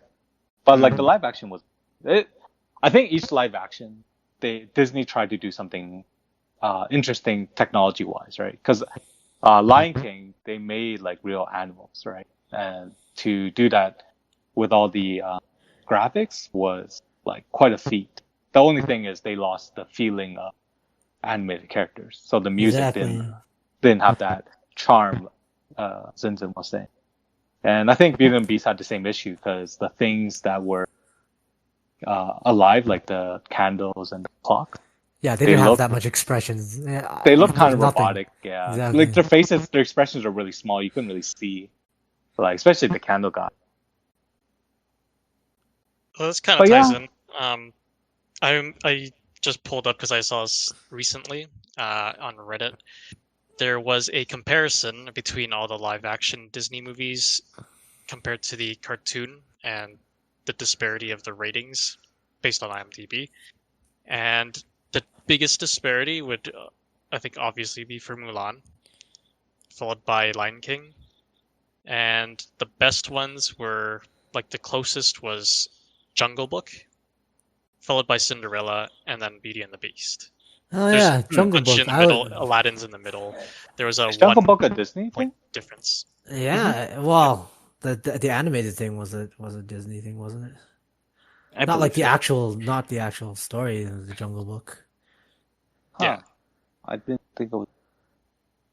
I guess so. Yeah. Jungle Book was like really old though, wasn't it? Yeah, it's like 1967. That's probably why Yeah. I didn't think of it in my radar. Yeah, Jungle Book, live action Jungle Book wasn't bad. But there's two of them, if I remember. There's two Jungle Books. Yeah, one was just called Mowgli. I think Yeah. that was a Mowgli, Netflix yeah. movie. One of them was better than the other for sure. You know I what can't they remember should which do? one it was. Live action Tarzan, because they did live action before the anime series. Live action Tarzan, George of the Jungle. But like, because the Tarzan animated, didn't that come out after the live action? There was a live action series called Tarzan. Oh, I I don't remember seeing remember. this as a kid, and it was kind of like, what do you call it? Oh, I guess they did make a movie called Tarzan in 2016. Oh, never mind. I don't think it had singing though. But anyway, I digress. No, with Disney, it's really all about like the supporting characters, right? Like Beauty and the Beast, I didn't care so much about the Beast and Belle. What I watched it for was Gaston, and I thought like, depending on The how villain. Gaston. No, Gaston is like the hero. What? Why would you call him the villain, Gaston? He's was the he's villain. gonna give a fucking hot take. That's why. He was That's the what's going villain. on. He was the villain in Beauty's eyes, because he was trying to get in bed with Beauty. Beauty Or not was Belle. Sorry, Belle. Belle. Belle was like the youngest daughter of a poor family, and Gaston was like the alpha male of the village, and he wanted to marry her. The Gaston loyalist comes out. Yeah, and then Gaston did nothing wrong. he did nothing wrong, and then she got kidnapped by a wild beast, and her father enabled it, letting her like fend herself from the wolves. So he went out there and he tried to save her to marry her. He also tried to kill the father, remember? Because they went to try to find it, and then the woods attacked, and then Gaston and his sidekick left the father alone in the woods. Well, yeah, the father was crazy because he left Father his and daughter. Belle both told him not to kill the beast too, but he kind of ignored that. Yeah, because it's a beast. Yeah, Like- but if it's causing no harm, But- then it's like But he's not. He's a person in the beast costume. He doesn't know that. Gaston just knows it's a beast, and it's like this monster. Yeah, but then he is trying turned. to He kill turned back my to wife. a prince. Yeah, that's at the end of the story. Yeah, but I'm not you're happy now. assuming. Remember, Belle didn't want to get fucking married to Gaston, but Gaston wanted to will it, right? Yeah, I think if you're if you So I told mean, it like- with a feminine voice, you can make it sound like Gaston was a predator. Well, he just thought she was playing hard to get, right? Because like every other woman wanted him. He's just like, True. this woman, she's just playing hard to get. She's gonna come around. I'm Gaston. Come on. predator. But in the end, it was kind of like proof that his character was not averse to even murder, right? To get his ways. I mean, like Neither you could was come. the beast. Yes, that is true, but we could also, yeah, whatever. You know what? They can both be bad guys. I'm just Yeah, not. they could. I would just say Gaston is. I'm just not a Gaston loyalist. Oh, you're not. Yeah, because the alternative is the Beast who kidnaps women and like forces them to stay in his house and then buys their love. I Well, thought you meant that was only for- initially That by was only being for. on Gaston's side. I thought you meant because the actor casted for Beauty and the Beast, the live action, was like one of the most praised. I think, if I remember Mm. correctly. I forgot who it was now, but he did it really. He was really good. I thought as I being think his name Gaston. was Luke Evans or something like that. Let's just check. He was in the Hobbit. I want to say. Yeah, he was in The Hobbit. Yeah, but no, the Beast doesn't kidnap women, does he? He just kidnapped wants to be. Belle. Well, No, Belle- that doesn't mean he Belle- kidnaps. No, Belle Belle trespassed went to into his intruded. house. Yeah. Yeah. He was just captive. He was. Yeah, holding he's the not going captive. out to fucking. He's not going out to fucking kidnap women at night or whatever. He just wants to be left alone in his house. Well, yeah, it was in COVID the time, man. Yeah. No, in the movie, his castle had a barrier that nobody was supposed to be able to get in and out, and he was lonely. And then Belle stumbled through the barrier, and he's just like, "Oh my god, there's a woman in my life. I can't let this go." I seem to remember him telling Belle to fuck off. He did initially, yeah. Yeah, and It then was all Belle the didn't. household appliances that was like, hey, we should try to get them together. Yeah. Yeah. So this vilification of the Beast is coming out of nowhere. Would you be pissed if like you have a smart home and your household appliances start like macking Yes. a girl? Absolute fucking Dude, betrayal. if my household appliances were like wingmanning me, then that'd be kind of cool in my eyes just because I'm lonely. Jason's solely on the Beast side. He's like, "Oh yeah, the Beast, my hero." That's how I would play it too. He not got that some, surprising. how come It's- I can't? It's more surprising that you would be on the side of Gaston. You should totally do that. Like on the date, invite her to your house, and then have Google Home like say, "Oh, did you know that Jason saved the dog yesterday?" And like just wingmanning you, and you just like have it all programmed. Yeah, but the thing is, he had a castle, and he was basically rich, and I live in a condo, and it'd be way more creepy. You could also borrow your friend's house and then have them smart home set up too. Yeah, rigged in. that just makes it even more creepy. I'm like, You don't even live here. why is there pictures of like other people? That was I the just Beast. like There's putting up pictures of pictures like of- somebody else, right? It was his human form. Yeah, That's that's it, basically what- exactly it. Belle had to deal with. It's like, do you really live here, Beast? You'd be like, Or did you yeah. eat him? Man, the bitch trespassed onto his property and wouldn't leave. And then she brought fucking trouble upon him in the form of Gaston Yeah, in the village. If He brought anything, yeah. the ex-boyfriend over. If anything, Belle can be considered a villain too. Yeah, Definitely. Actually, people do kind of see her as like not the greatest. Of the princesses? Yeah. Well, just because like I think I forget what it was. She's like I forget the perception of it, but I think it's like along the lines of her being kind of stuck up and stuff like that. And I don't know. I don't remember at the moment, but Wow, who's the yeah. most beloved then? Who's the most beloved Disney princess? I think I don't- Cinderella. I would say Yeah. Cinderella.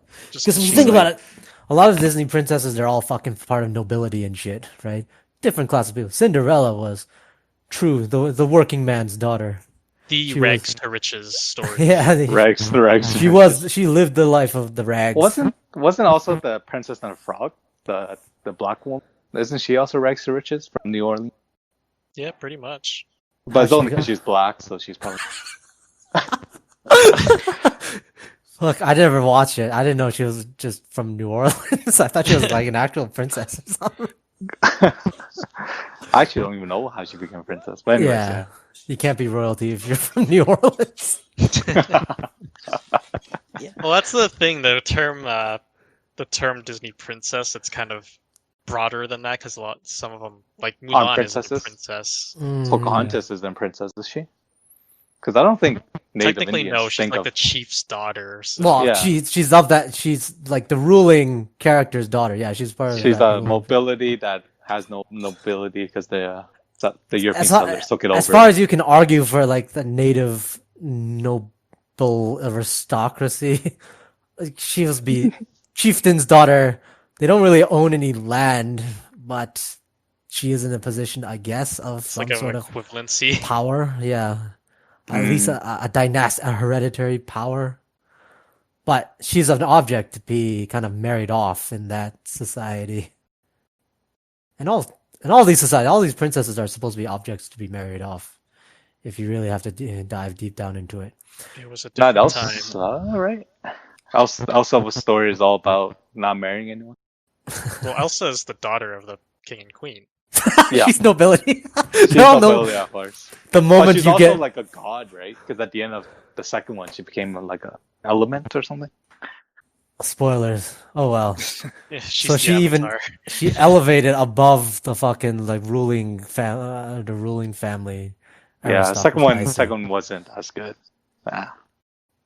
Elsa started as a queen in the story, though, right? Yeah. Yeah, she Because was the parents were already gone. Oh, So she, yeah, You're you're she right. right, she was yeah, the queen you're right. at the very Yeah, you're beginning, right. right? Her sister was. Well, at the very beginning, they're kids, so she was still a princess then. But the coronation is, Yeah. she became a queen at that point. Yeah, Yeah, you're she'd be right. queen. She'd be a queen. Yeah. Ruthless. All right, well, let's wrap it up, I guess. All All right. right, any Sounds final good. topics or thoughts? Did we cover everything we needed today? We never cover everything we need to cover. We can Yeah. only That's cover a lot. We everything. got insanely sidetracked off of the PS5 event, and this entire thing stemmed off of that. I guess to finish it off, other games mentioned in PS5 was Harry Potter, Spider-Man, Miles Morales, Demon Souls, Devil Resident May Evil, Cry. Devil May Okay, Cry. out of those ones, which would be what are the games you're looking forward to? Well, seemingly, since I think I'm the only one that actually would play games, since you said you'd probably watch God of War, and Brian seemed to be along the same lines of watching games played.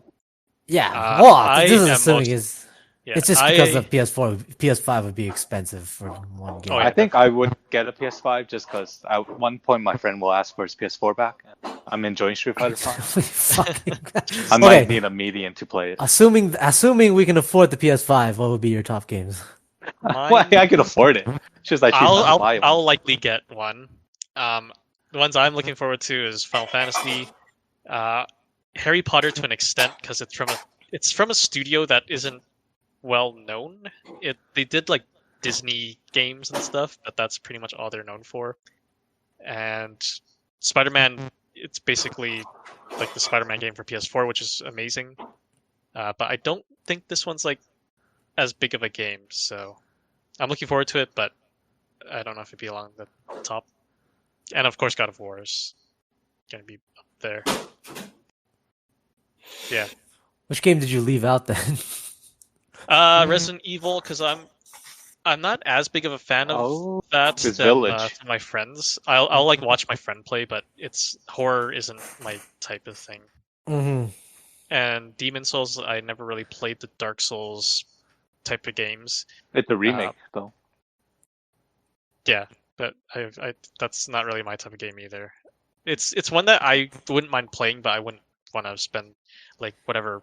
It's probably gonna be like $90 now with these new games, so I wouldn't pay that for it. And Devil May Cry, same kind of thing. Well, Devil May Cry is just a remake version of, or the one that's on PS4. Jesus, a remake. Yeah, I'm not. I don't know. I don't know why people say PlayStation had such a good event because a lot of the games felt like to me they're just rehashing games that already exist. I kind of felt that way too. Well, Like, it's I'm like only- compared to the other like Xbox events and stuff, they didn't show anything even Fair. close. Their That events should were be- like pretty crap. It's a bad sign, like if if everything was just shit enough to make this. It one seems seem like the bars godly. was really set low. Yeah, Yeah, we didn't have like an E3 this year, so like Nintendo didn't really have. They I had don't their think- usual small events, but that's like they weren't showing off anything I thought new. they all wanted to do their own now. Like they're all dropping out of E3. Like hasn't E3 kind of lost its thing?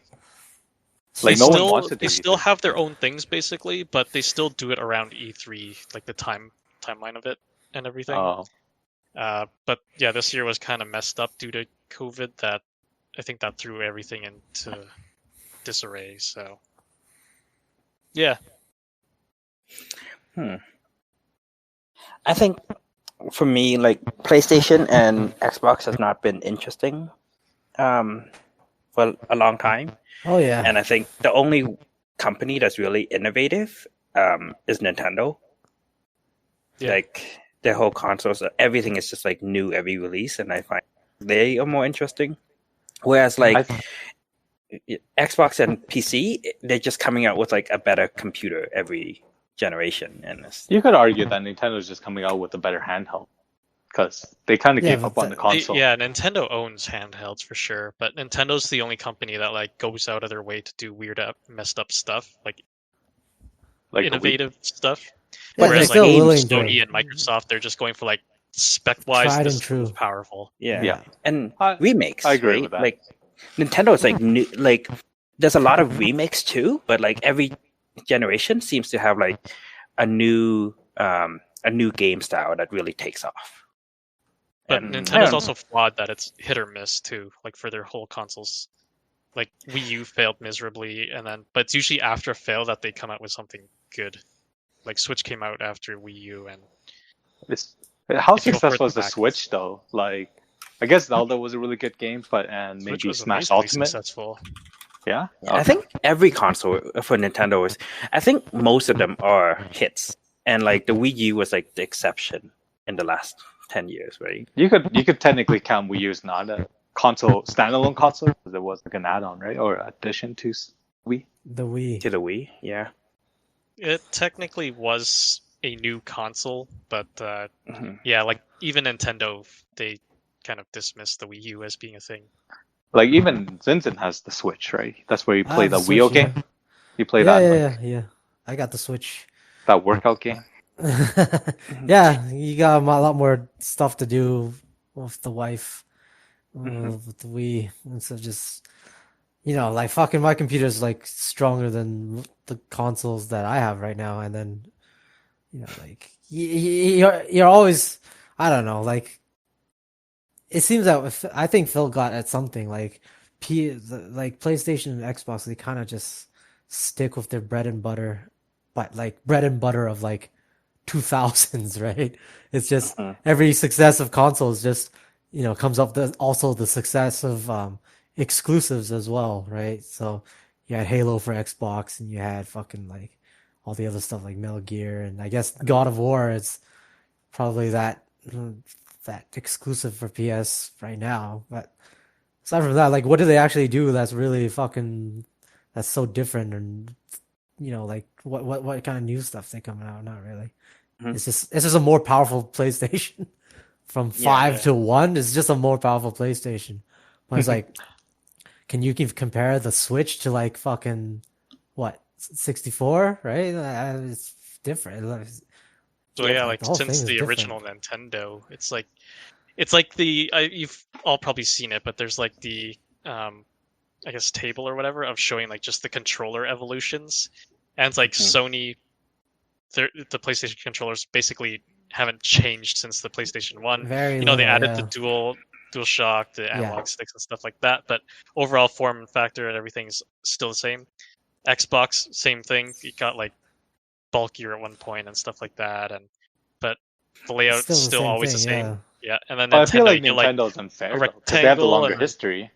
They have the longest yeah, but history, even if right? you look at the same time frame, it's like from the N64 even you get like the 3 handles, and then you get Yes, then the third nunchucks for the leg. Wii, and you get like the Switch controllers. That's like, yeah, That's Like, still like it's like a console, tablet. right? They live life because they live life on the wire as a company, because that's the only thing they can do.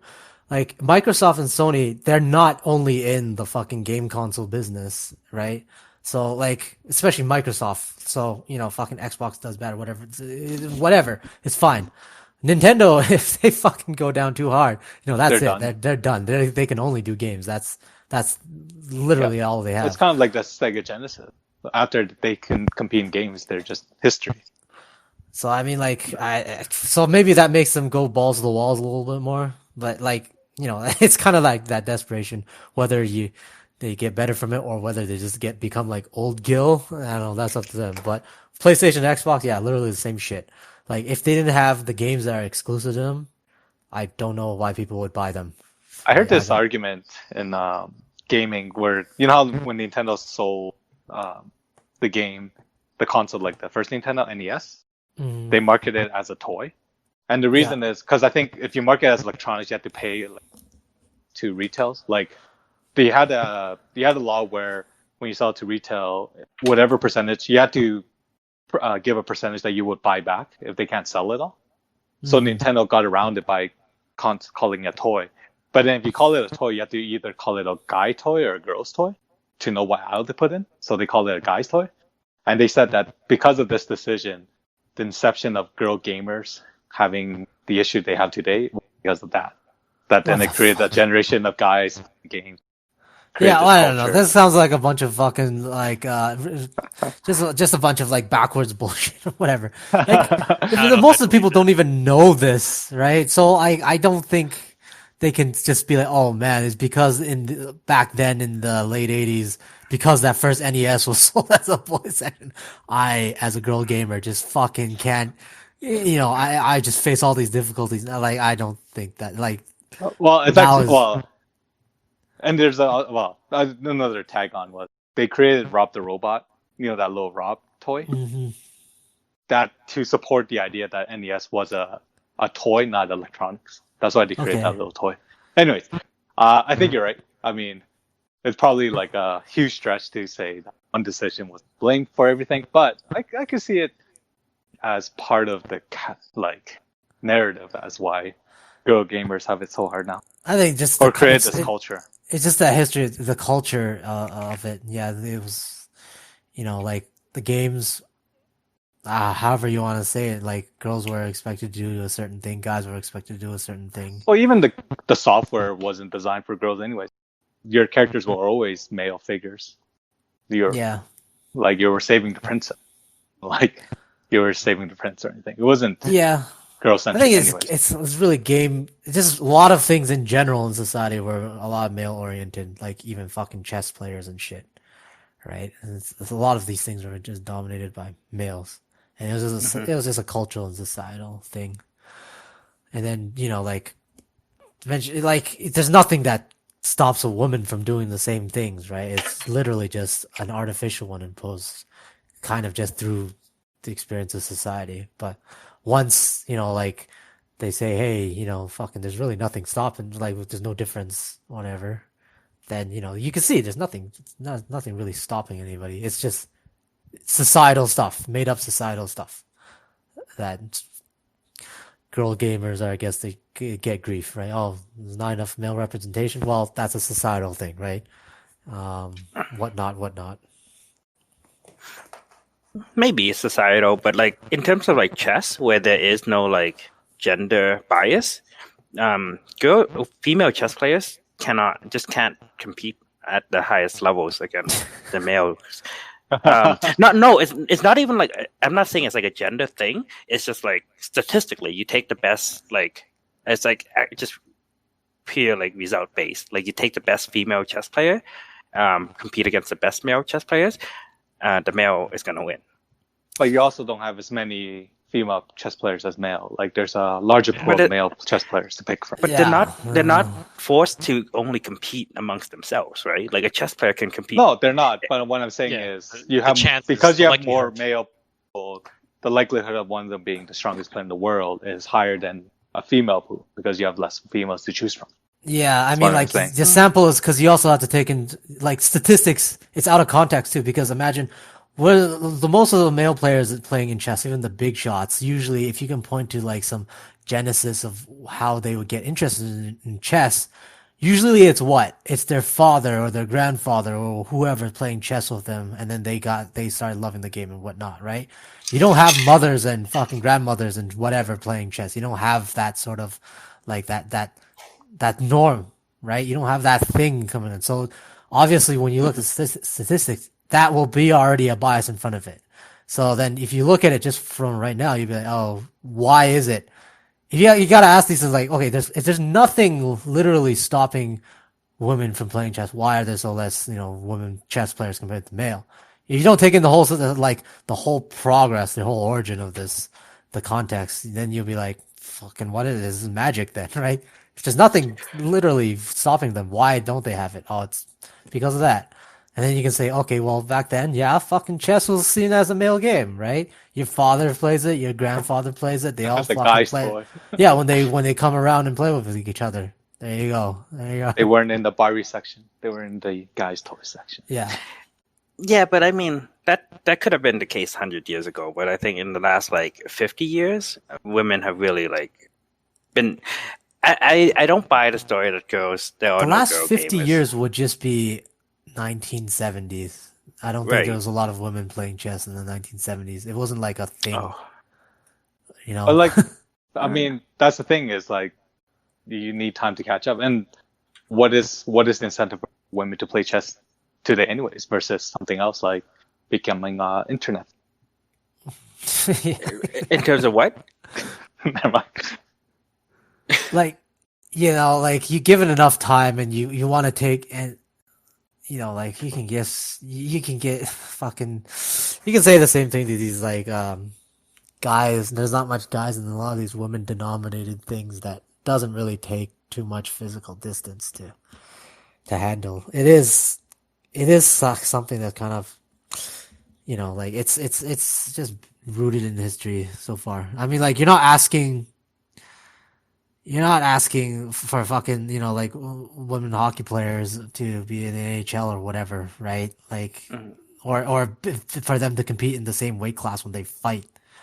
If there's not any physiological differences, what's really stopping them? Then at the end, it just kind of boils down to it's a historical societal thing. And then if you were gonna get them to reach the parity, they all have to keep the interest at the same level, and also you have to give it time for them to kind of get established as well, right?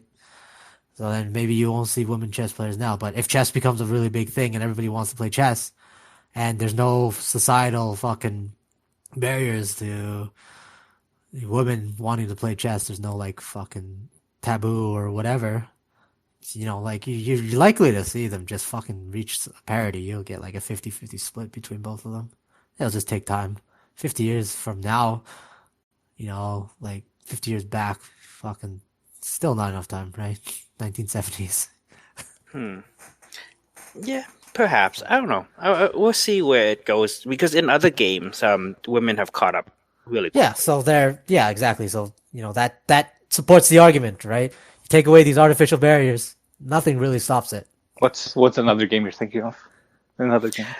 Well, I think of there's this one StarCraft has a girl that a guy / girl, I guess, but she's pretty good.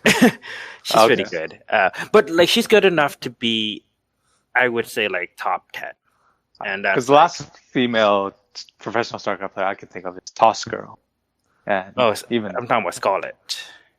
okay. That's So so they're they're at the highest level. They could, in theory, compete for a world champion. But they probably won't win because they're not Korean. But but other than that, they're right up there. But chess has not.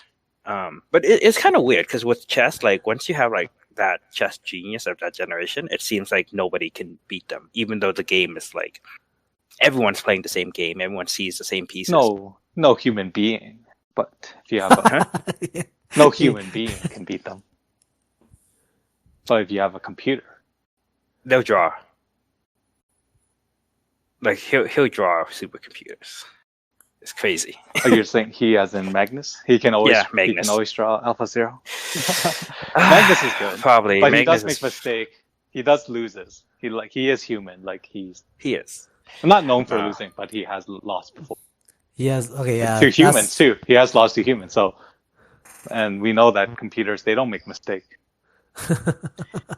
That's right. That's right. Computers don't make mistakes. That's nonsense. They make mistakes. That's why computers against computers, one can win. Well, the way chess is, they use computers to analyze boards, right? So we assume them to be truth already. So we already given the power of The correctness supremacy to the computer. the computers already.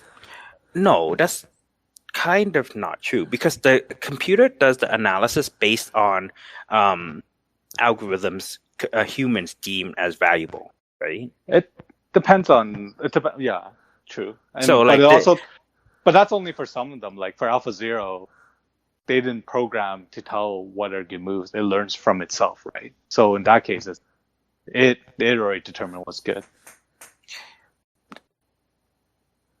Like self-taught algorithms are different. Like if you're talking about Stockfish, yeah, there's deemed what we told it to be what's considered good.